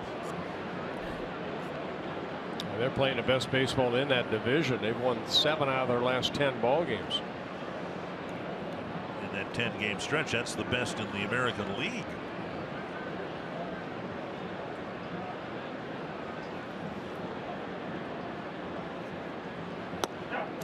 And strike at 95, right at the knees. And a good fastball. That's the fastball that I'm talking about earlier in the ball game. Baltimore's faded back. They're 5 below 500, so unless or until they can right the ship, they need pitching help. Yeah, big time. Tough to get it at this point when you are where they are with their farm system. 0-2. Let's get a ground ball here. Breaking ball gets the strikeout. 2 down. Second strikeout of the inning, and the 4th for Berrios. So good breaking ball right here. See the big break started inside and working over the plate. And now Castro. Bouncer to short and a leadoff single in the 4th. Hit a dribbler in front of Escobar. Didn't field it cleanly. It might not have mattered. And ultimately it didn't matter because Frazier bounced into an inning-ending double play a few pitches later. Swinging a foul, 1 strike.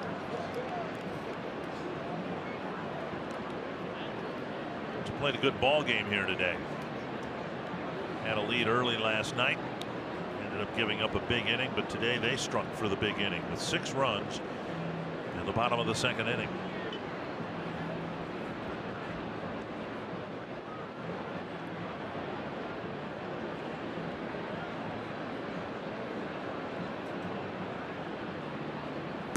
Down and away, 1-1.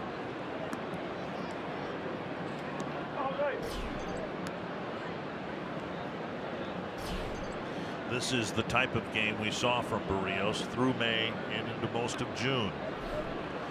After a handful of sub-normal starts for him, this is really encouraging to see what he's done here today. Foul back, and it's 1-2. Join us tomorrow for the 1987 Summer Celebration at Target Field. You can enjoy an evening on the field with members of the 1987 Twins. Greg Gagne signed up. He's added his name to the list as of yesterday. Interactive games, a silent auction, program dinner, and more. To learn more and get your tickets today, visit twinsbaseball.com/summer celebration. You're going to be there tomorrow night? I have my distinct honor to be emceeing the proceedings tomorrow. It should be a fun night. 1-2. Driven to left. And Grossman back, hoping for a bounce. He gets the bounce. And the throw coming to second base, and that'll hold Castro to a very long single that nearly made the score 6-2. Yeah, he hung a breaking ball right there. That curveball stayed up, and Castro didn't miss it. A line drive single off the wall. And with 2 outs, Ellsbury chugs over to third base. Castro just off the disabled list with a hamstring injury. He's still not running well. It's kind of a hanger that stayed middle in. And about 1 foot from putting the Yankees on the board. A 4th hit off of Berrios. Castro has 2 of the 4. Gregorius has a walk and a liner to Grossman so far this afternoon. Fly ball, left center field. Granite's under it. Inning over. 6 shutout innings for Jose Berrios in his first outing against the Yankees.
Great job today. Partial season ticket packages are now available in the Delta Sky 360 Club and Catch. You can still become a Twins season ticket holder today. Become part of the Sweet Spot program. Learn more at twinsbaseball.com or by calling 800-33-TWINS. Chris Jimenez will lead off for the Twins in the bottom of the 6th. Then Ray Adrianza and Jorge Polanco. And Jordan Montgomery, after that ugly second inning, able to settle down here nicely. He's retired 7 straight Twins. 92 pitches after 5 innings. The Yankees have a 4-game series in Seattle, then an off day on Monday. Montgomery won't pitch presumably until Tuesday back home against Cincinnati. And he will probably toss and turn every night between now and then because of the 0-2 pitch he gave to Miguel Sano that was hammered for a 3-run home run with 2 outs. But he's done a nice job, as you say, shrugging that off and pitching into the 6th inning. Again, you know, when you're a young kid, you're going to make mistakes, and he had a tough inning, but at 24 years old, making just his 18th major league start in his rookie season, you learn from those mistakes, and credit him. After the second, he's pitched well. Jimenez started the 6-run inning with a little pop fly single off the end of his bat into short right center field. Out of the right field corner, chased by Frazier and by Cooper, but it's out of play.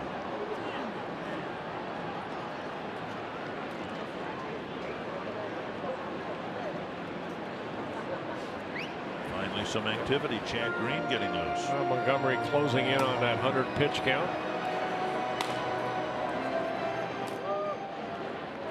Most pitches he's thrown in an outing, 103. Came in Toronto back in early June. Dribbled up the line. Torreyes makes another fine play. Ronald Torreyes with a great play again, coming in on Jimenez's dribbler in front of him. Jimenez running not the quickest down that first base line, but you're right. Torreyes comes in, makes a nice play. We've seen Sano make this play many times. On the run, able to get something on it and just nick Jimenez at first base. Nice stretch by Cooper.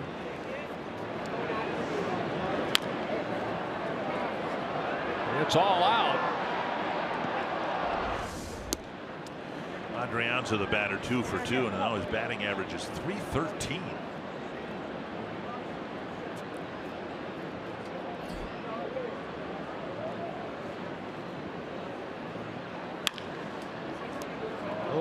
Tough hop. And out number 2. Bring up Polanco. Twins baseball is presented by State Farm, here to help life go right with the auto and renter's protection you deserve. Always nice to have a defensive type player like Torreyes. He's picked up some hits in this series, but you know, that's his bread and butter, playing good defense no matter where they put him. You guys had one in '87, and Twins had him again in 1991. Al Newman, I always thought, was at the time the best utility player. Yep. Certainly in the American League. We didn't get a chance to see the National League players back then. There was no interleague play, but second base, short, third, wherever you put him, you weren't hurting yourself defensively. Now he made that play against Kansas City late in the season. Yeah. I was on the mound, and he about knocked my head off. That with Wilson at third base, a ground ball hit to Gaetti, hopefully a double play to first. Giving up instead a run. He went home. Yeah. 2-0 to Polanco. That was such a big play, and I'm sure it'll be revisited many times this weekend because of what happened Friday night and Saturday night. Kansas City just kicked the Twins' tail, and there were thoughts, fears that what happened in 1984 was going to happen all over again. And then the Royals start the inning with a pair of singles, first and third, nobody out. And George Brett, of all people, hit a ground ball to Gary Gaetti, who went to second. And for whatever reason, Willie Wilson hesitated just a moment, and Newman fired home, and that was the big double play. I think as a third base, runner right there, Wilson, great speed. He just thought, hey, they're going to turn to double play. I'm going to score. But he did not. And then we scored 5 runs in the bottom of the first. Knocked Charlie Lebrad out with 3 home runs.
Story of the game. Well, we mentioned since the All-Star break, Twins were hitting just 133 with men in scoring position. It was Zach Granite driving in the first 2 runs in that 6-run 6th inning. Escobar with an RBI single made it a 3-0 lead, and then a hanging curveball to Miguel Sano, a big 3-run home run, finished that 6-run inning off, and that's where we're at. And 6 shutout innings for Jose Berrios, a couple walks. Those coming in the 2nd inning with 4 strikeouts. Berrios had 88 pitches, 54 for strikes.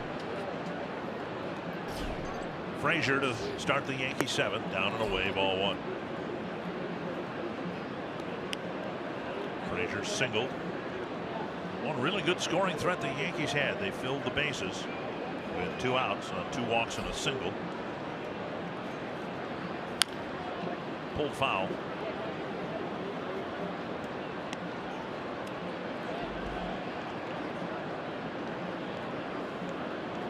It's nice to see him out there throwing pitches in the 7th inning again.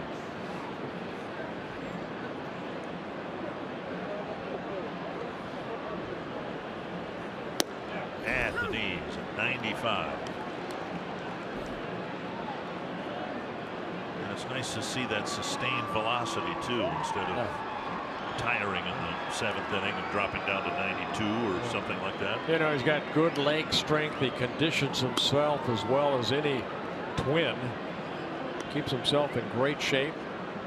I follow him on Twitter throughout the winter. You'll see him on the beach in Puerto Rico working out on a daily basis. But it all comes from the heart down. Is that strength? Get off that pitching rubber. This one, Dozier can't flag down, and Sanchez is aboard with a leadoff single. Frazier picking up his 2nd hit. And now Garrett Cooper.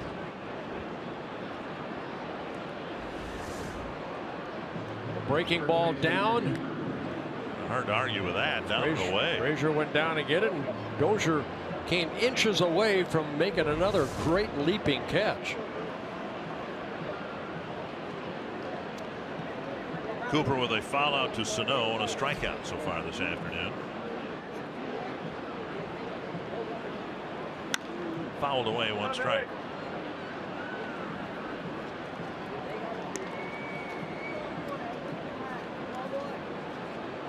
If Berrios can give the Twins outings like this, and we would expect Irvin Santana to kind of lead the way as the veteran and be a reliable starter in the final 10 weeks of the season, whatever. Gibson's been pitching better as of late. The guy I was going to mention next is Mejia. I mean, he hasn't gone as deep as Berrios has, but you look at his starts and it's a run or two allowed in 5 1/3, 6 innings. You know, who are we to turn our nose up at that based on what we've seen the last 6 years? I mean, that's a pretty good start there for Mejia, night in and night out. 2-1.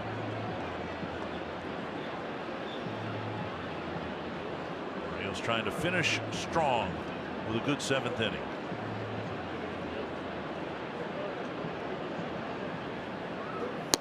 There's a good fastball still. Good location of that fastball.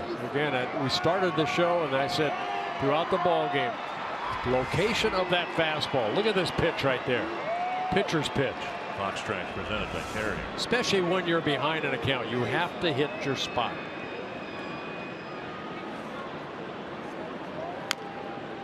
Fouled off a foot. And then you come in as Cooper's leaning out over the plate. That's that two-seamer that has some sink on it. So we saw the 4-seam fastball to get strike 2, and then the 2-seamer in on him. Buddy Boshears getting loose here in the 7th inning. Pretty much all hands on deck for the Twins at their bullpen, with tomorrow being an off day. Pitch number 99 coming toward home plate from Berrios. Hit well to left. And Grossman catches the soft line drive for out number 1. Yeah, right off the end of the bat, Cooper hitting it to Grossman for the first out. Most pitches that Berrios has thrown in a ball game, 108. Join Fox Sports North and the Minnesota Lynx for the Run Walk Roar 5K on Saturday, August 12th at Veterans Memorial Park in Richfield. Meet Lynx players, receive a free t-shirt and a lower level ticket to a 2017 regular season home game. Visit foxsportsnorth.com/events for details. Austin Romine hitting.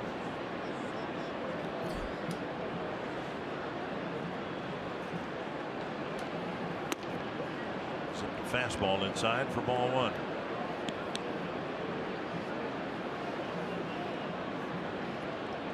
Need a ground ball right here. Let's turn to double play to end the 4th inning.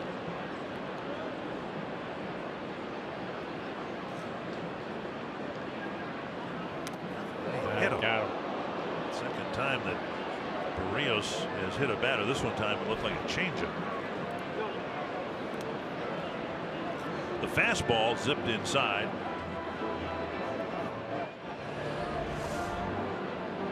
Take a look at the pitch. Romine taking one.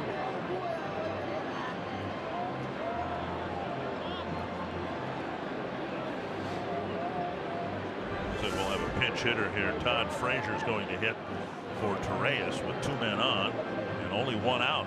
So the new Yankee gets a chance to have an impactful first at bat, trying to get the Yankees back into this game. Yeah, again, Todd Frazier getting traded over from the Chicago White Sox, where he was hitting .207.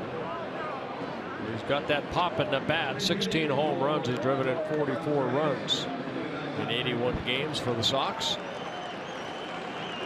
Torreyes had played well in the field and had bounced out twice to Brian Dozier. No secrets here. The Twins have seen plenty of Frazier the last couple of years when he was with the White Sox.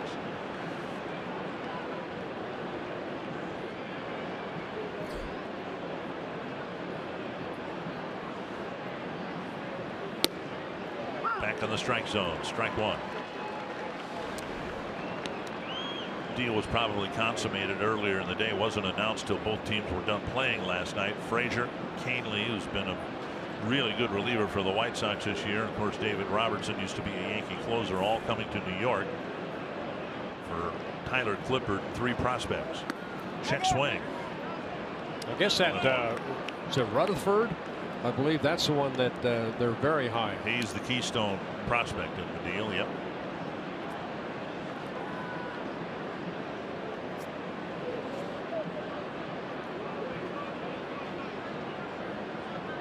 Berrios trying to have an uneventful trip through the bottom of the Yankee lineup. There's a strike call, and it's 1-2. And you want to end the inning too. That's what Irvin Santana's done a good job this year. When a reliever comes in, it's usually to start an inning. So it's a big inning right here. And as the pitch count mounts, try to get a double play right here. Get off the field. So whoever comes in will start the next inning. Not coming in now. Nice dig by Jimenez. My guess is, barring a double play, this will be the last man that Berrios faces, with Gardner in the on deck circle and Bouchier's warmed up.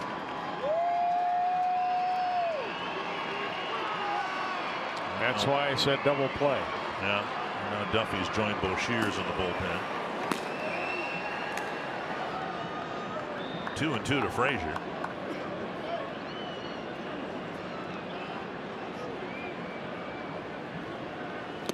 Breaking ball got him. Big strikeout for Berrios. 2 down. You know, and Jimenez right there. Credit Jimenez. He pointed out at Berrios right after that. It's a good pitch.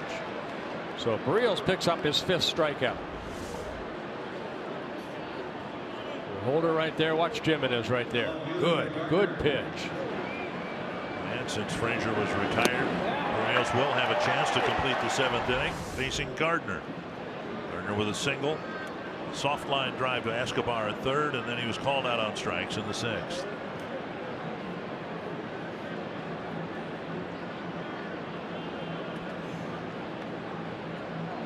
Just don't throw him a fastball out over the plate about belt high. They hold it to left field. Change up away.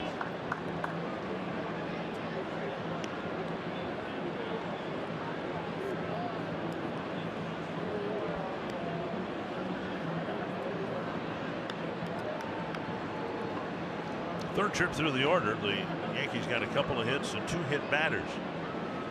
Berrios struck out 3 men. They've yet to score against him. 1-0. That's to left and down for a hit. And Grossman drops the ball. And now the runner trying for third base, and he is safe. And with the throw going to third, Gardner goes to second, and now the Yankees are threatening to jump back into the game here. Well, there was a pitch away right there, and Gardner taking it that way. Picking up his 2nd hit, driving in the 1st run for the Yankees on his 42nd RBI, and here comes Paul Molitor. Kobe Ellsbury will bat. Berrios tried to get through the 7th inning, a fastball away, and Gardner went with it.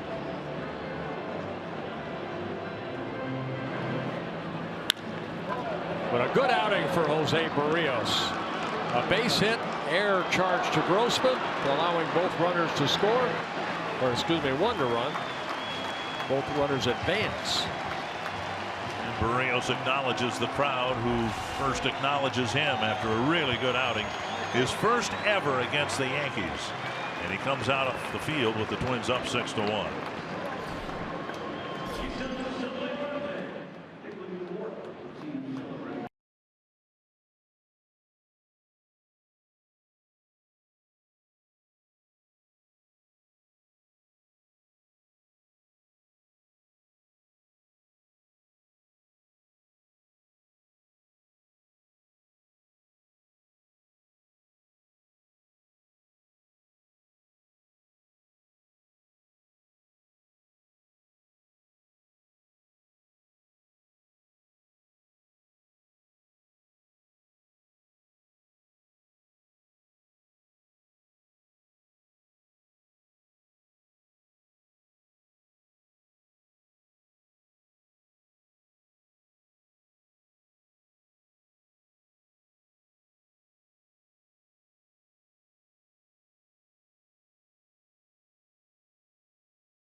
Frazier started the inning with a single. There was a hit batter, then another single. And the Yankees have a run.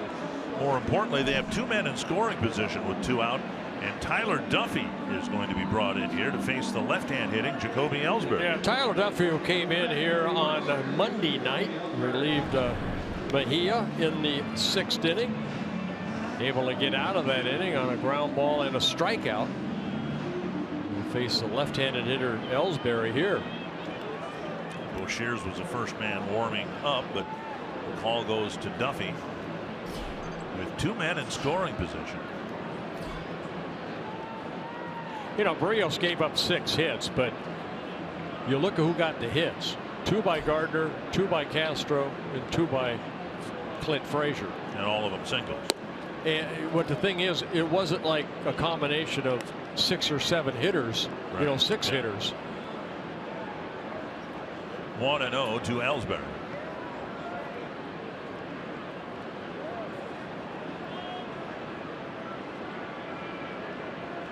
Duffy, of course, with a good fastball, hard curveball. That foul. Tyler's struggled a bit as of late. Look for relievers this time of the year to have a series of scoreless outings, and Duffy struggled. He gave up a run here to the Yankees a couple nights ago. Had a good outing against Houston. Struggled in an outing against Baltimore. Gave up a couple runs against the Angels. Trying to get the 3rd out here in the 7th inning. Stranded a couple of big runners. And now 1-2. Ellsbury's faced Duffy 3 times and gone 0 for 3 with a strikeout.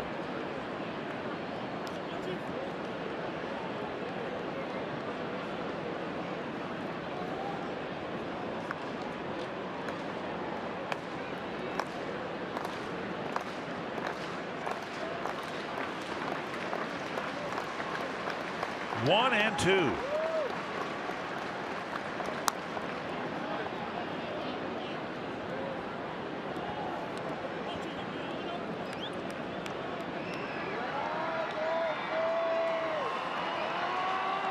You know, for a reliever, how do you do against that first hitter coming out of the bullpen? First hitters are hitting .212 off of Duffy. That first hitter, not bad. This is one of the bigger first hitters he's faced in a while, with 2 men in scoring position in a 6-1 game. Another 1-2. Got him with a fastball, and Ellsbury took it for strike 3. The Yankees get 1, but strand 2.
Break brought to you by T-Mobile. Giancarlo Stanton.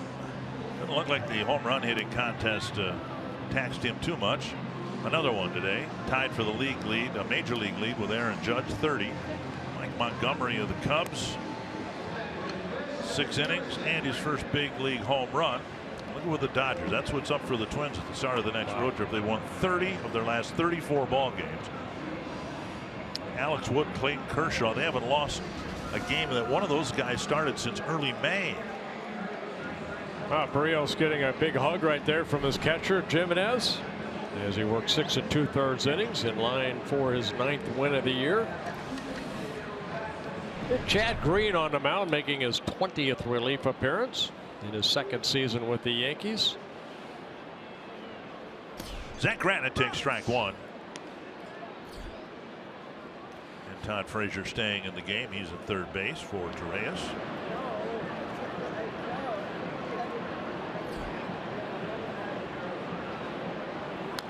Foul back, 2 strikes. Zach Granite has 3 big league hits. His third was an awfully big one. It got the Twins on the board after they had a threat. And then there were 2 out. And Granite drove in 2 runs with a single to center. And strikes out on 3 pitches, 1 away.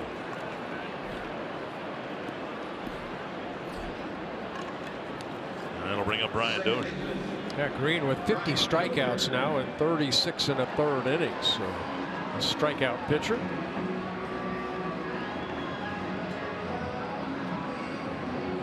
Dozier with a double in the first inning, was left at third base, walked and scored in the second. Then hit a ground ball to the hole. Gregorius picked it off and threw him out on a nice play. Outside, ball 1.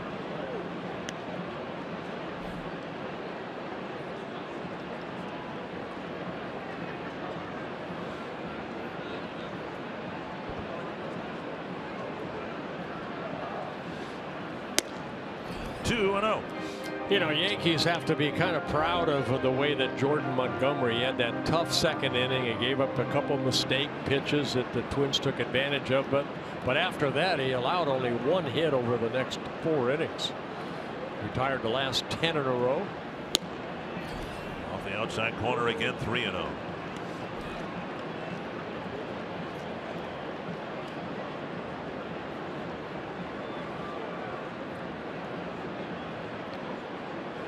Have really struggled since the middle of June.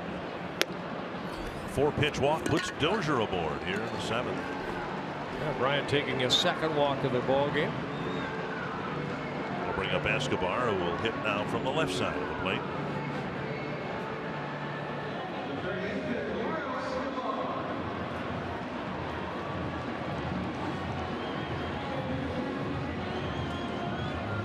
Escobar singled in a run to make it 3-0 in the 2nd inning. 1 for 3 on the day.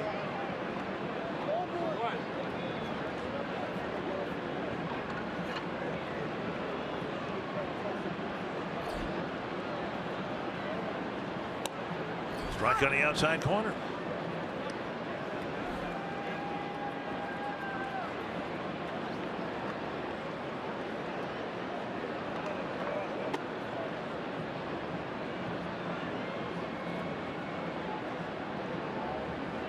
Dozier goes, and the pitch fouled over the Yankee dugout. A few other afternoon games. Cubs beat the Braves 8-2. Cubs look very dangerous, as we showed you. Montgomery with a big day on the mound at the plate. And the Brewers starting to feel a little heat. They play in Pittsburgh tonight. Rogers getting loose for presumably the 8th inning.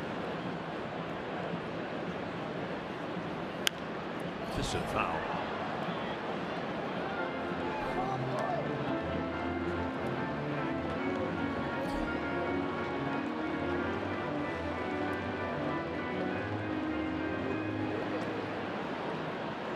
Seattle leading Houston 2-1 in the bottom of the 5th inning.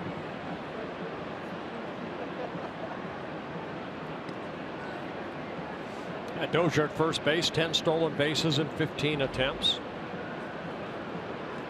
Pretty good jump against Green. And Escobar fouled off that pitch.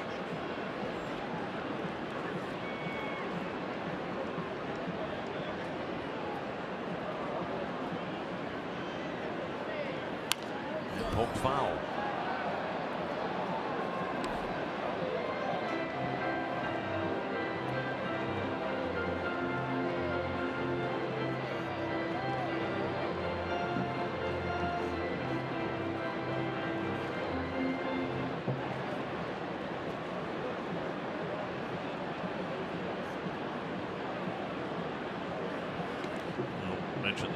Tigers are in Kansas City, a couple more games to play there.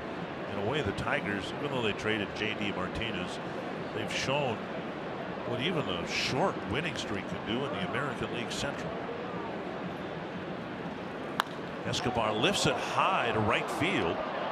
Frazier is back and making the catch on the warning track. That ball almost hit the overhang, and Frazier, after catching the ball, looks up as if to say that was close. Well, this copyrighted telecast presented by authority of the Minnesota Twins and may not be reproduced or retransmitted in any form.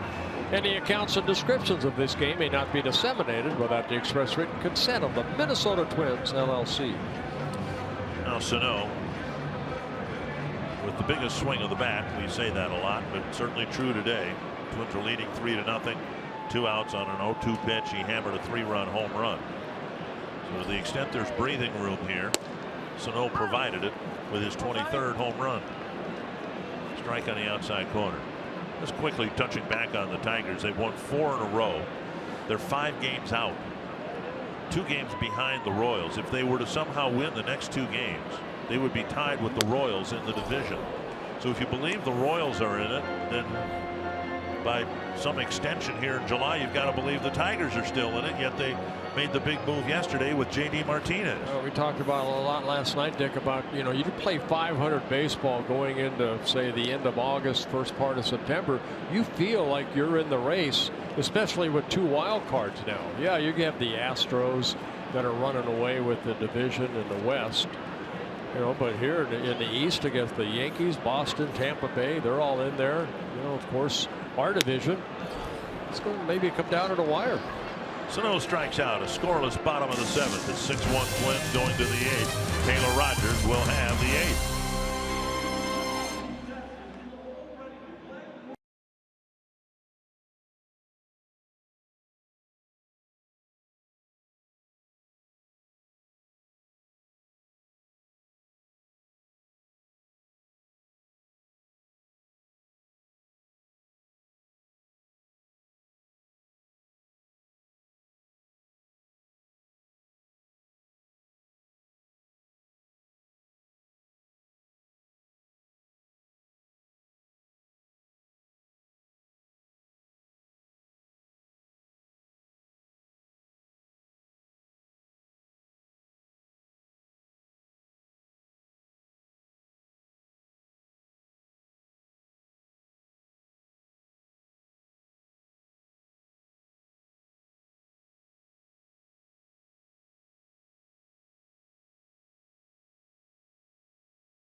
Anthony LaPanta inside Mall of America studio.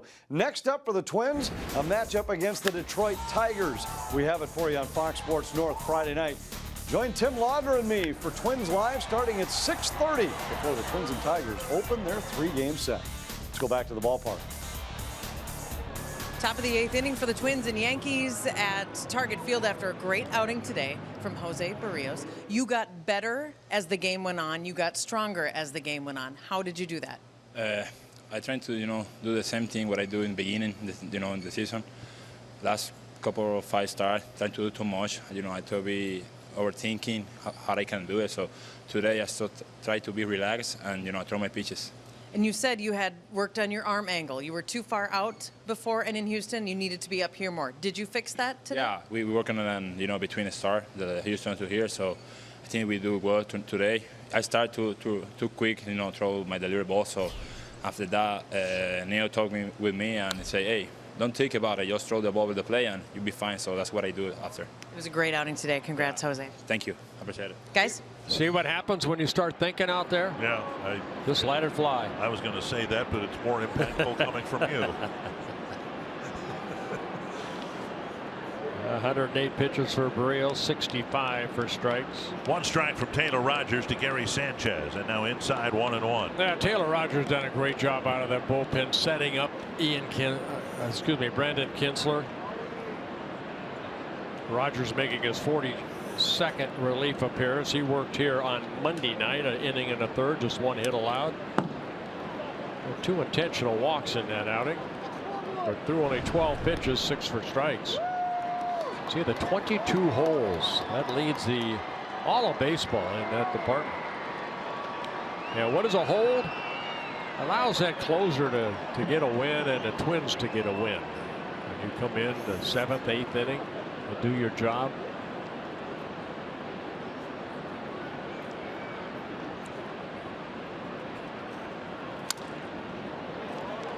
Behind third, Adrianza puts it away, 1 down. Before Castro's at bat, joined Brian Dozier and the Twins at Target Field for Sportsman's Night on Saturday, August 5th, as we celebrate Pheasants Forever's 35th anniversary. Each ticket purchased through this special theme night ticket package will include an exclusive blaze orange camo reversible Twins beanie. Plus, a portion of each ticket will go to support Pheasants Forever. Learn more at twinsbaseball.com/sportsman's night. 1 down, and now starting Castro. And a strike call. Castro didn't like that call right there.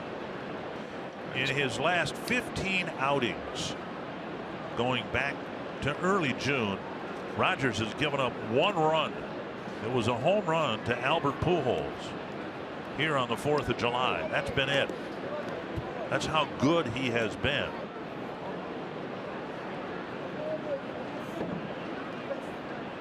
One and one.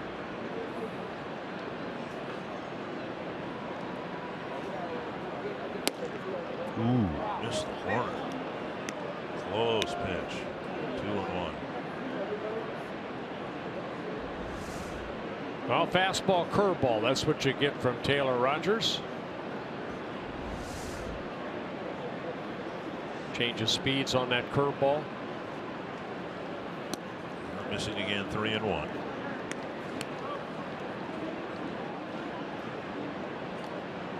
Saw Rogers' numbers, only 5 unintentional walks in 36 2/3 innings. Gregorius on deck.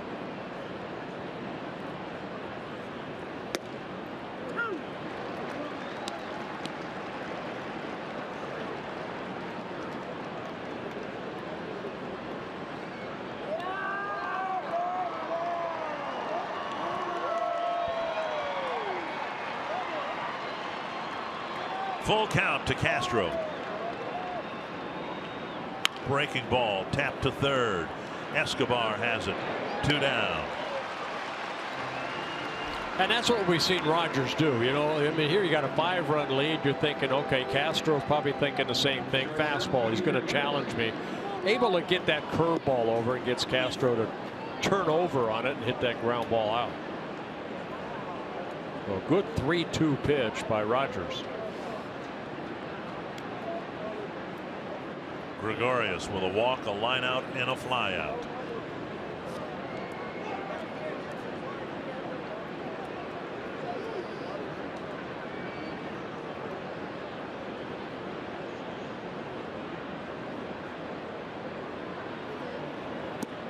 Fastball off the plate. Rogers, 26 years old, in his 2nd season with the Twins.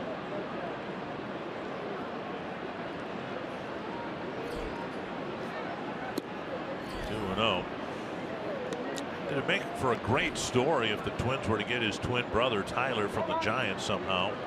But Tyler is basically a Trevor Hildenberger type. He's he looks exactly like Taylor, but he throws sidearm like Hildenberger does. There's a strike on the outside corner. There's identical twin brother. right-handed pitcher. Beat his brother into the world by 30 seconds.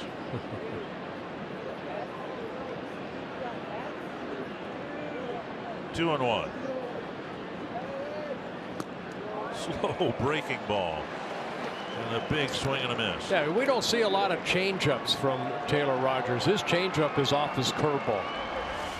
Takes a little off. You can almost see him slow his arm down a little bit right there. And the curveball at 77. Now he may throw the curveball here at 81, 82 if he tries to get Gregorius to chase it.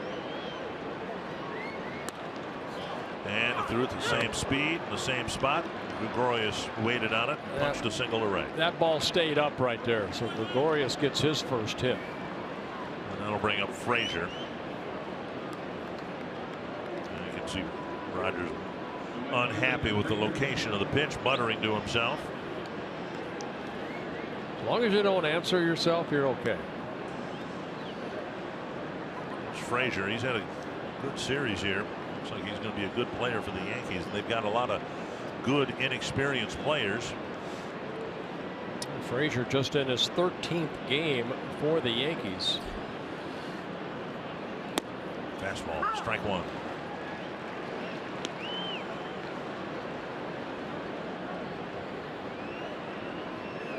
Frazier coming over to the Yankees from the Indians, where he was their #1 pick back in 2013. Came over in the Andrew Miller trade. Now 1-1.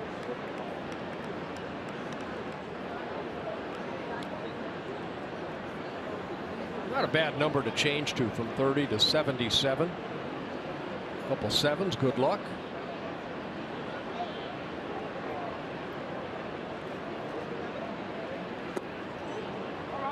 Two and one.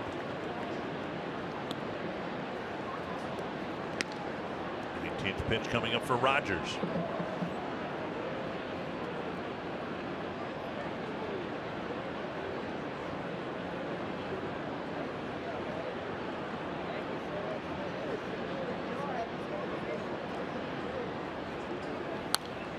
Back 2-2.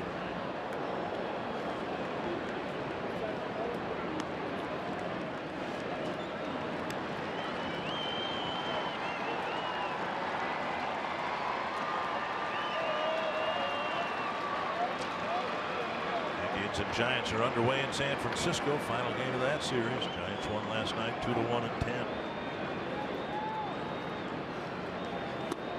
Full count. Remember that Frazier's been used off the bench, but Aaron Judge is available off the bench. Yeah, Sano, I'm sure will be asked to play behind Gregorius, which he is now. Matt Holliday also available off the bench. Point is, get Frazier and get to the 9th inning. There's Judge in the dugout with a bat. Strike 3. And the 8th inning ends as the 7th did, with a called 3rd strike. You're watching Twins baseball, presented by State Farm.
bottom of the 8th inning at Target Field.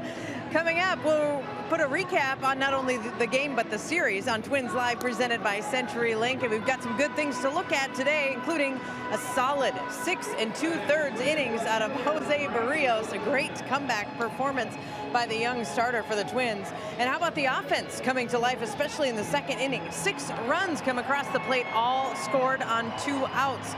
So we'll look at the offense and pitching, and we'll hear from Paul Molitor as well. And fans, don't forget, you can head to our Fox Sports North Facebook page at the end of every series.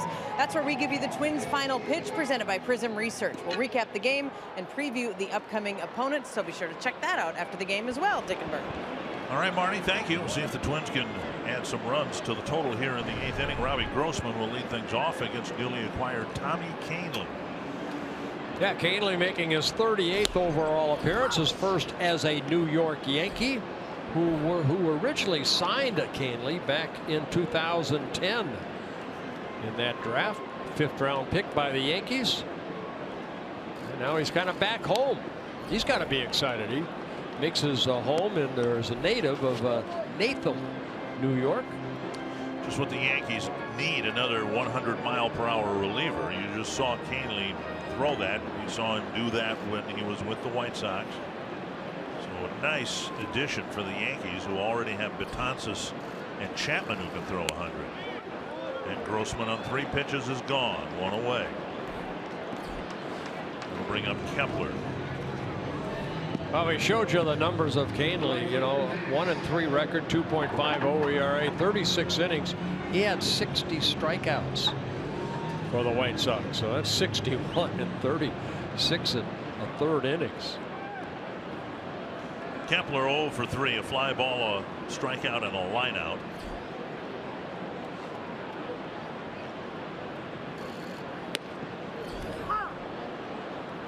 I guess you'd have to say David Robertson kind of fits in as kind of a finesse reliever. He only throws 95, 96. With a nasty curveball.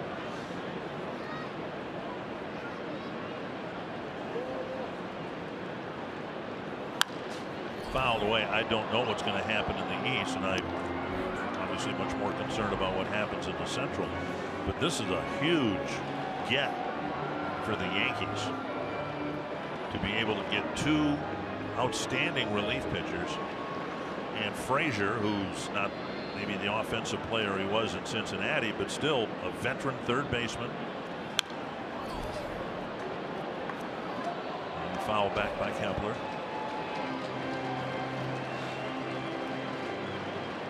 Nothing else kept Frazier away from the Red Sox. The Red Sox have been looking for a third baseman and probably will pick one up before the end of the month.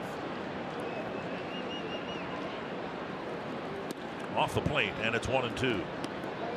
Well, of course, a lot of games played within your division, and the Yankees right now, you know, they are 6-3 against the Boston Red Sox, and 10 more games they have between those 2 ball clubs, as well as against the Tampa Bay Rays, 2 clubs are trying to catch. So anytime in today's game you could strengthen your bullpen, you've done a great job.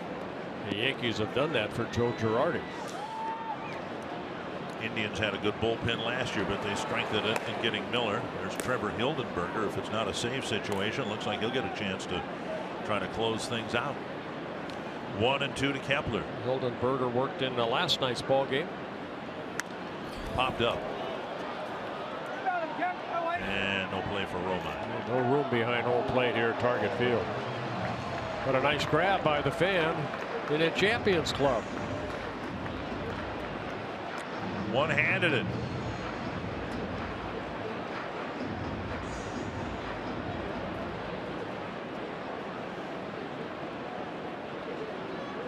One and 2 to Max Kepler.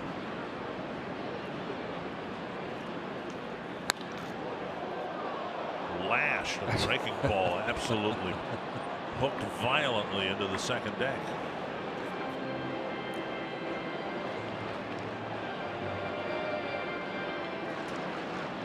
Kahnle fastball slider. He's walked only 7 batters, so striking out 61.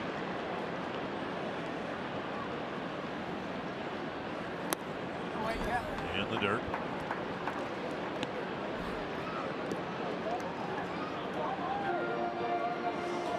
saw a lot of heat with the Red Sox bullpen. Kelly and Kimbrel. Some of the hardest throwing relievers in all of baseball in the American League East. Cracked his bat, backhanded by Castro, who throws Kepler out, 2 down. That'll bring up Jimenez.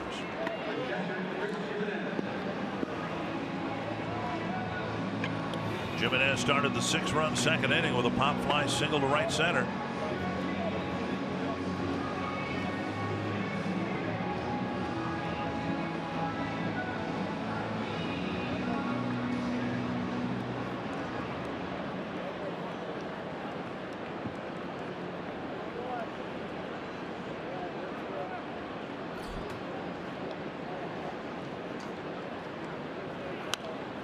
Foul back, just over our heads. There's a lot of things over our heads.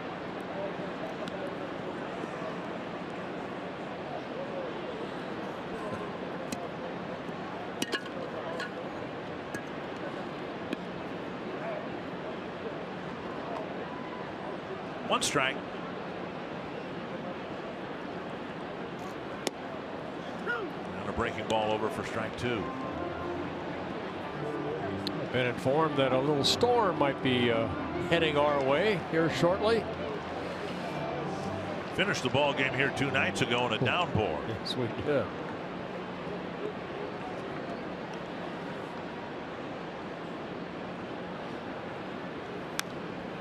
Jimenez tried to turn around a 99-mile-per-hour fastball and fouled it straight back.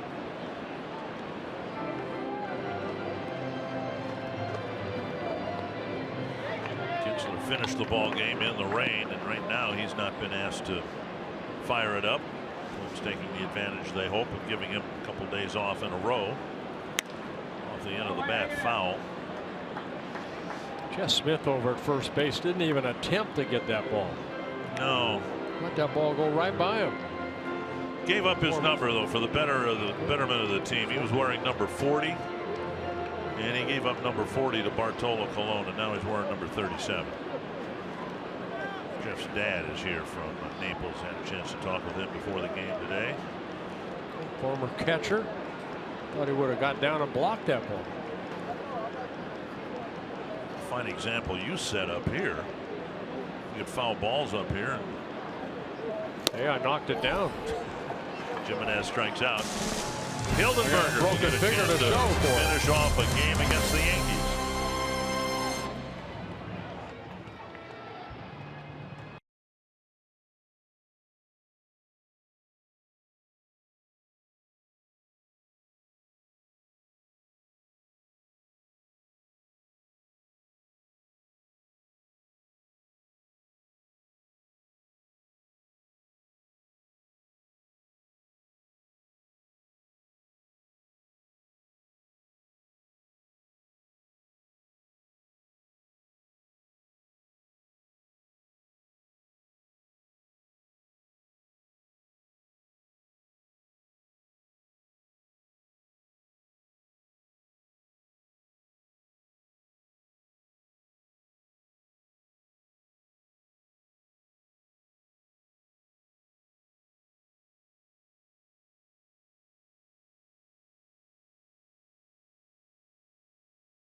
The Twins 3 outs away from a series win against the Yankees, leading 6-1. Miguel Sano driving in half the runs with a 3-run home run. Aaron Judge not in the starting lineup today, but it looks like he'll hit in the 9th inning. And he will hit against Trevor Hildenberger. Yeah, Hildenberger worked in last night's ballgame. An inning and a third, did not allow a hit. Through 19 pitches, 12 for strikes. He did pick up a strikeout, making his 9th appearance in a Twins uniform since being called up. Made his major league debut back on June 23rd.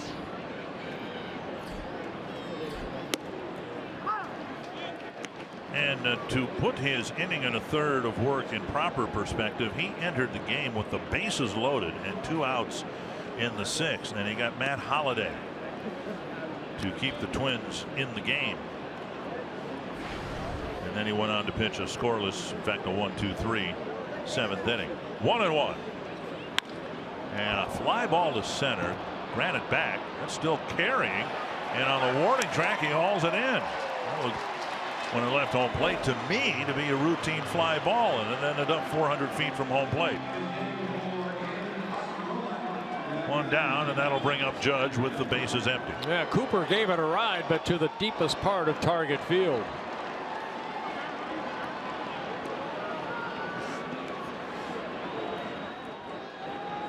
Judge hitting for Romine, who was 0 for 1 with a walk and being hit by a pitch. Swing and a foul. And yet another way in which I think the manager and pitching coach have established a lot of confidence in Hildenberger to use him in back-to-back days. That's a 5-run lead, but this is the Yankees that he's pitching against. And after getting 4 outs last night, he's asked to get 3 more here today. Yeah, Judge here on Monday night went 0 for 3 with an intentional walk, and then in last night's ball game got picked up a couple hits, drove in a run.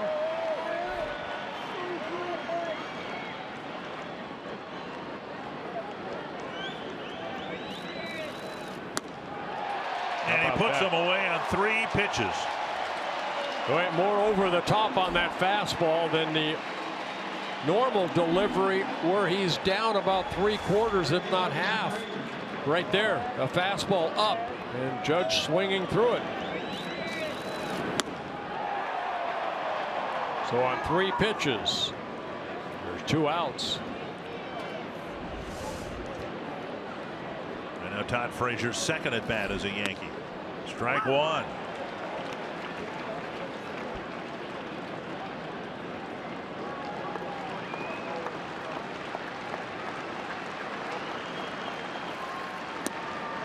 Low, 1-1. It's a big win for the Twins. You know, the Yankees have always also kind of made this their home too. They've had really good success here at Target Field since it opened. The Twins getting a chance to win 2 of 3 in this 3-game series. Very, very nice. Might have been unspoken, but that was a big focus for the Twins in the second half, to reestablish home field advantage. And no better place to start than with a series win over the Yankees. As you said, they've given the Twins so many trouble. They came into this 3-game series, the Yankees 19-6 here at Target Field since it opened in 2010. 2-2. Good crowd here, over 33,000, just like last night. A lot of them on their feet. Bouncer, foul. Frazier lunging across the plate to make contact with that breaking ball.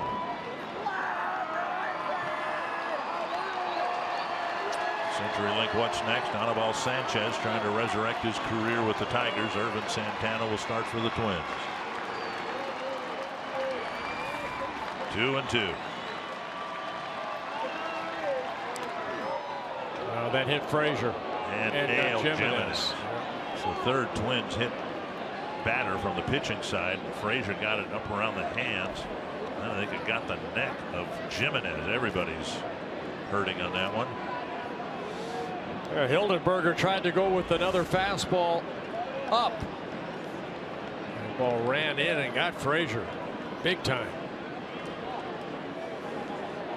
Right off that right wrist. And got Jimenez between the legs, it looked like.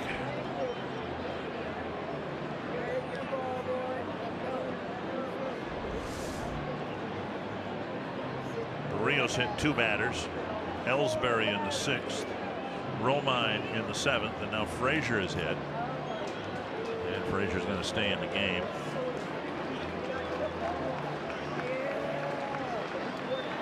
And so is Jimenez. I hope Frazier asked Jimenez if he was okay, because Jimenez asked Frazier if he was okay.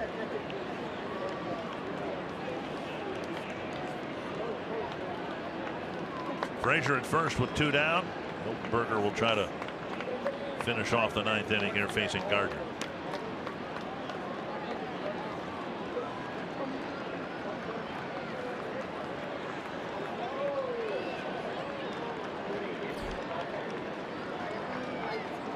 Frazier goes. Twins don't care. Strike 1.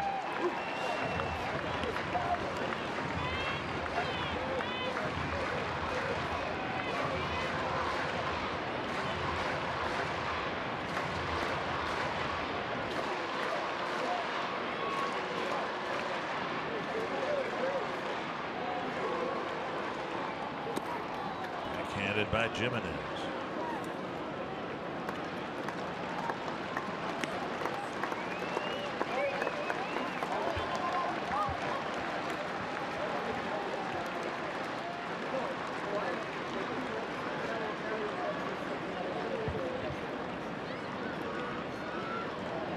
Fans standing here at Target Field. 1 and 2. Ooh, that got Jimenez again.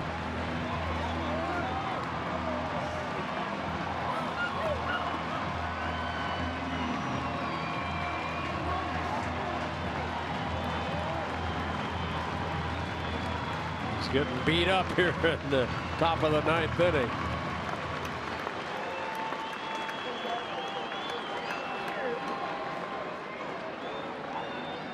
One and 2 to Brett Gardner.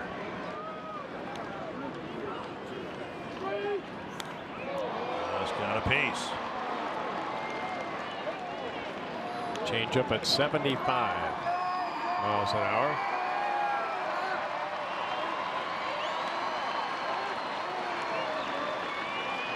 Struck out Judge with that more overhand fastball. And he tried it on Frazier too and hit Frazier. Frazier went down. Chopper towards second. Dozier into a slide, and the Twins beat the Yankees 2-1. You know, Twins only had 7 hits in the ball game, but 5 of them came in that 2nd inning.